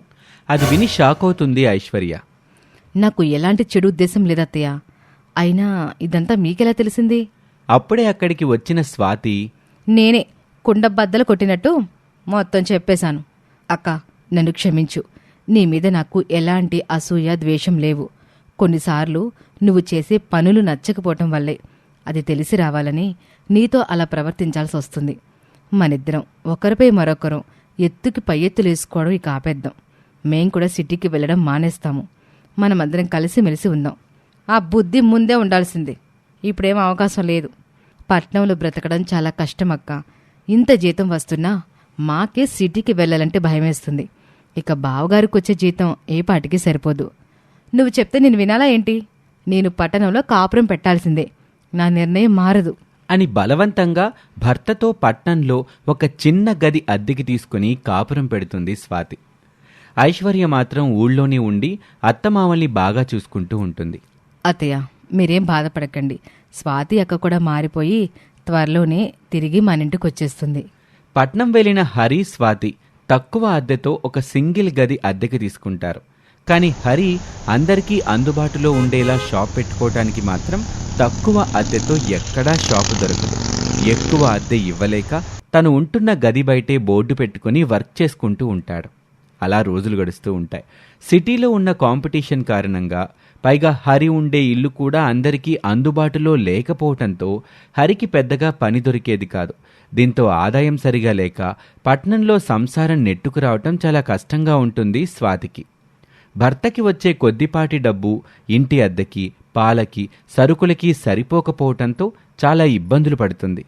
అనవసరంగా పంతం పట్టి ఇక్కడికి వచ్చేశాను. ఆ ఐశ్వర్య చెప్పినప్పుడు వినుండాల్సిందేమో. అత్తారింట్లో ఉన్నప్పుడు నేను ఆశపడిన డబ్బున్న జీవితం దొరక్కపోయినా తినడానికైతే ఎటువంటి ఇబ్బంది లేకుండా ప్రశాంతంగా బ్రతికాను. కానీ ఇక్కడ అది కూడా లేకుండా పోయింది. అనవసరంగా నోటికాడ కూడు పోగొట్టుకున్నట్టున్నాను అనుకుంటూ దిగాలుగా కూర్చుని ఉంటుంది స్వాతి. అప్పుడే బయట నుండి వచ్చిన హరి స్వాతి దిగాలుగా ఉండటం చూసి, నేను నీకు ముందే చెప్పాను స్వాతి, నాకొచ్చే జీతంతో ఇక్కడ బ్రతకటం చాలా కష్టమని. విన్నావా? ఇప్పటికైనా నా మాట విను. మనం ఊరికి తిరిగి వెళ్ళిపోదాం పదా. నాకు వెళ్ళాలనుంది, కానీ ఏ మొహం పెట్టుకుని అత్తారింటికి వెళ్ళేది? ఆ ఐశ్వర్యకి చులకనైపోతాను. ఐశ్వర్యది అలాంటి మనస్తత్వం కాదులే, అదంతా నీ భయం. ఒసే స్వాతి, పరువు పోతే పోయింది. ఏదైనా ఒక్కసారే కదా. కొద్ది రోజులు గడిస్తే అంతా మామూలైపోతుంది. ఆ విషయం అందరూ మర్చిపోతారు. అలా కాకుండా నువ్వు పరువు గిరువు అని ఇక్కడే ఉంటే ముందు ముందు అడుక్కు తినాల్సి వస్తుంది అని అనుకుని, సరేనండి, మీరు చెప్పినట్టే మన ఇంటికి తిరిగి వెళ్ళిపోదామండి అంటుంది స్వాతి. ఆ మాటతో హరి చాలా సంతోషిస్తాడు. హరి, స్వాతి తిరిగి వాళ్ళ ఇంటికొస్తారు. స్వాతి గుండె వేగంగా కొట్టుకుంటూ ఉంటుంది. అత్తింటి వాళ్లకు, మరీ ముఖ్యంగా ఐశ్వర్యకు తన మొహం ఎలా చూపించాలో అని మౌనంగా తలదించుకొని గుమ్మంలో నిలబడుతుంది. స్వాతిని చూడగానే అత్తా, మామ, పార్వతమ్మ చాలా సంతోషంగా తనని పలకరిస్తారు, ఇంట్లోకి ఆహ్వానిస్తారు. దాంతో స్వాతి మనసు కాస్త కుదుట పడుతుంది. కానీ తనకి ఇంకొక ఇబ్బంది ఐశ్వర్య రూపంలో ఉంది. దాని గురించే భయపడుతూ ఉంటుంది. అప్పుడే బయట నుండి ఇంట్లోకి వచ్చిన ఐశ్వర్య స్వాతిని చూసి, అక్కా, వచ్చేసావా? నువ్వు లేకపోతే మన ఇంట్లో చాలా వెలితిగా అనిపించింది తెలుసా. ఇప్పుడు నాకు చాలా సంతోషంగా ఉంది అంటూ ప్రేమగా స్వాతిని లోపలికి తీసుకువెళ్తుంది ఐశ్వర్య. ఐశ్వర్య చేసిన ఆ పనికి షాక్ అవుతుంది స్వాతి. ఐశ్వర్య నన్ను చూసి ఎగతాళి చేస్తుంది, హేళన చేస్తుంది, దెప్పి పొడుస్తుందని ఎన్నో సంకోచాలు, భయాలతో ఇక్కడికి వచ్చాను. తీరా చూస్తే ఐశ్వర్య అందుకు పూర్తి భిన్నంగా ప్రవర్తిస్తుంది. మనస్ఫూర్తిగా నాపై ప్రేమను కురిపిస్తుందే అని అనుకుని స్వాతిలో కూడా పూర్తి మార్పు వస్తుంది. నన్ను క్షమించు చెల్లి, నువ్వు చెప్పింది నిజమే. ఆశుండొచ్చు కానీ అత్యాశ ఉండకూడదని నాకు తెలిసొచ్చింది. ఇక నుంచి మనమిద్దరం పేరుకి తోటి కోడలమే అయినా సొంత అక్క చెల్లిలాగా కలిసిమెలిసి ఉందాం. మన అత్తింటికి మంచి పేరు తీసుకొద్దాం అని అంటుంది స్వాతి. స్వాతిలో వచ్చిన మార్పుకి ఐశ్వర్యతో పాటు అక్కడున్న అందరూ సంతోషిస్తారు. అక్క, నీలో నేను కోరుకున్న మార్పు ఇదే. అలాగని నీ కలలు చంపేసుకుని పేదరికంలో ఉండమని నేను చెప్పను. డబ్బు కావాలనుకోవడం తప్పు కాదు. అలాగని ఎవరి మీదనూ ఆధారపడి బ్రతకాలనుకోవడం తప్పక్క. ప్రతి మనిషిలోనూ ఒక కళ ఉంటుంది. అలాగే నీకు కూడా టైలరింగ్ బాగా వచ్చని నేను విన్నాను. నీకున్న టాలెంట్తో నువ్వు కూడా బాగా సంపాదించు. అది నిజమే ఐశ్వర్య. కానీ నేను ఎంత మోడల్గా స్టిచ్చింగ్ చేసినా ఇది పల్లెటూరు కదా, అంతగా ఎవరూ పట్నంలోలాగా ఎక్కువ డబ్బులు పెట్టి కుట్టించుకోరు కదా. కస్టమర్స్కి నచ్చినట్లు మనం కుట్టివ్వగలిగితే మనం ఎక్కడున్నా వెతుక్కుంటూ వస్తారక్క. నేను బాగా కుట్టగలనని వాళ్ళకెలా తెలుస్తుంది ఐశ్వర్య? దానికి నా దగ్గర ఒక ఐడియా ఉందక్క. మొబైల్ మన చేతిలో ఉంటే చాలు. నువ్వు కుట్టిన బ్లౌజులు, డ్రెస్సులు ఇన్స్టాగ్రామ్లోనూ యూట్యూబ్లోనూ పెడితే వాటి ద్వారా ఎంతోమంది చూస్తారు. నీకు ఆర్డర్స్ వస్తాయి. దూరంగా ఉన్న వాళ్ళకి నువ్వు కొరియర్ చెయ్యొచ్చు. వీటి గురించి నీకు తెలీదని నువ్వేమీ భయపడకక్క. ఇవన్నీ చేసే బాధ్యత నేను తీసుకుంటాను. తొందరలోనే ఎలా చేయాలో నీకు కూడా నేర్పిస్తాను. నువ్వు చెప్పేది వింటుంటే నాకు చాలా సంతోషంగా ఉంది చెల్లి. నీలాంటి తోటికోడలు దొరకడం నా అదృష్టం అంటూ ఐశ్వర్యని మెచ్చుకుంటుంది స్వాతి. కొద్ది రోజులకే తన సొంత డబ్బులతో ఆర్థిక సాయం చేసి స్వాతికి కావాల్సిన మెషినరీ, మెటీరియల్ తెప్పిస్తుంది ఐశ్వర్య. దాంతో రకరకాల మోడల్ బ్లౌజులు కుట్టి యూట్యూబ్, ఇన్స్టాగ్రామ్లో ఐశ్వర్య సహాయంతో అప్లోడ్ చేయిస్తుంది స్వాతి. అవి చాలా మందికి నచ్చటంతో అతి కొద్ది కాలంలోనే స్వాతికి చేతి నిండా పనితో పాటు డబ్బులు కూడా బాగా వస్తూ ఉంటాయి. దాంతో స్వాతికి సహాయంగా మరో 2 వర్కర్స్ని పెట్టించి ఒక బొటీక్ లాగా పెట్టిస్తుంది ఐశ్వర్య. ఇలా తోటి కోడలిద్దరూ ఇంటి పనుల్లోనూ అటు బొటీక్లోనూ సహాయం చేసుకుంటూ కలిసిమెలిసి ఉండటంతో ఇంట్లో అందరూ ఎంతో ఆనందంగా ఉంటారు. హరి సంపాదనతో పాటు స్వాతి సంపాదన కూడా తోడవటంతో స్వాతి కోరుకున్నట్లు ఆర్థికంగా మంచి స్థితిలో ఉండటంతో స్వాతి కూడా చాలా సంతోషంగా ఉంటుంది. తన సంతోషానికి కారణమైన తన తోటి కోడలు ఐశ్వర్యకు ఎంతగానో కృతజ్ఞతలు చెప్తుంది. కుటుంబంలో అందరూ ఎంతో సంతోషంగా ఉంటారు. ఇది వాల్టి కథ. మరొక ఆసక్తికర కథలో మళ్ళీ కలుద్దాం. అంతవరకు సెలవు. నమస్తే.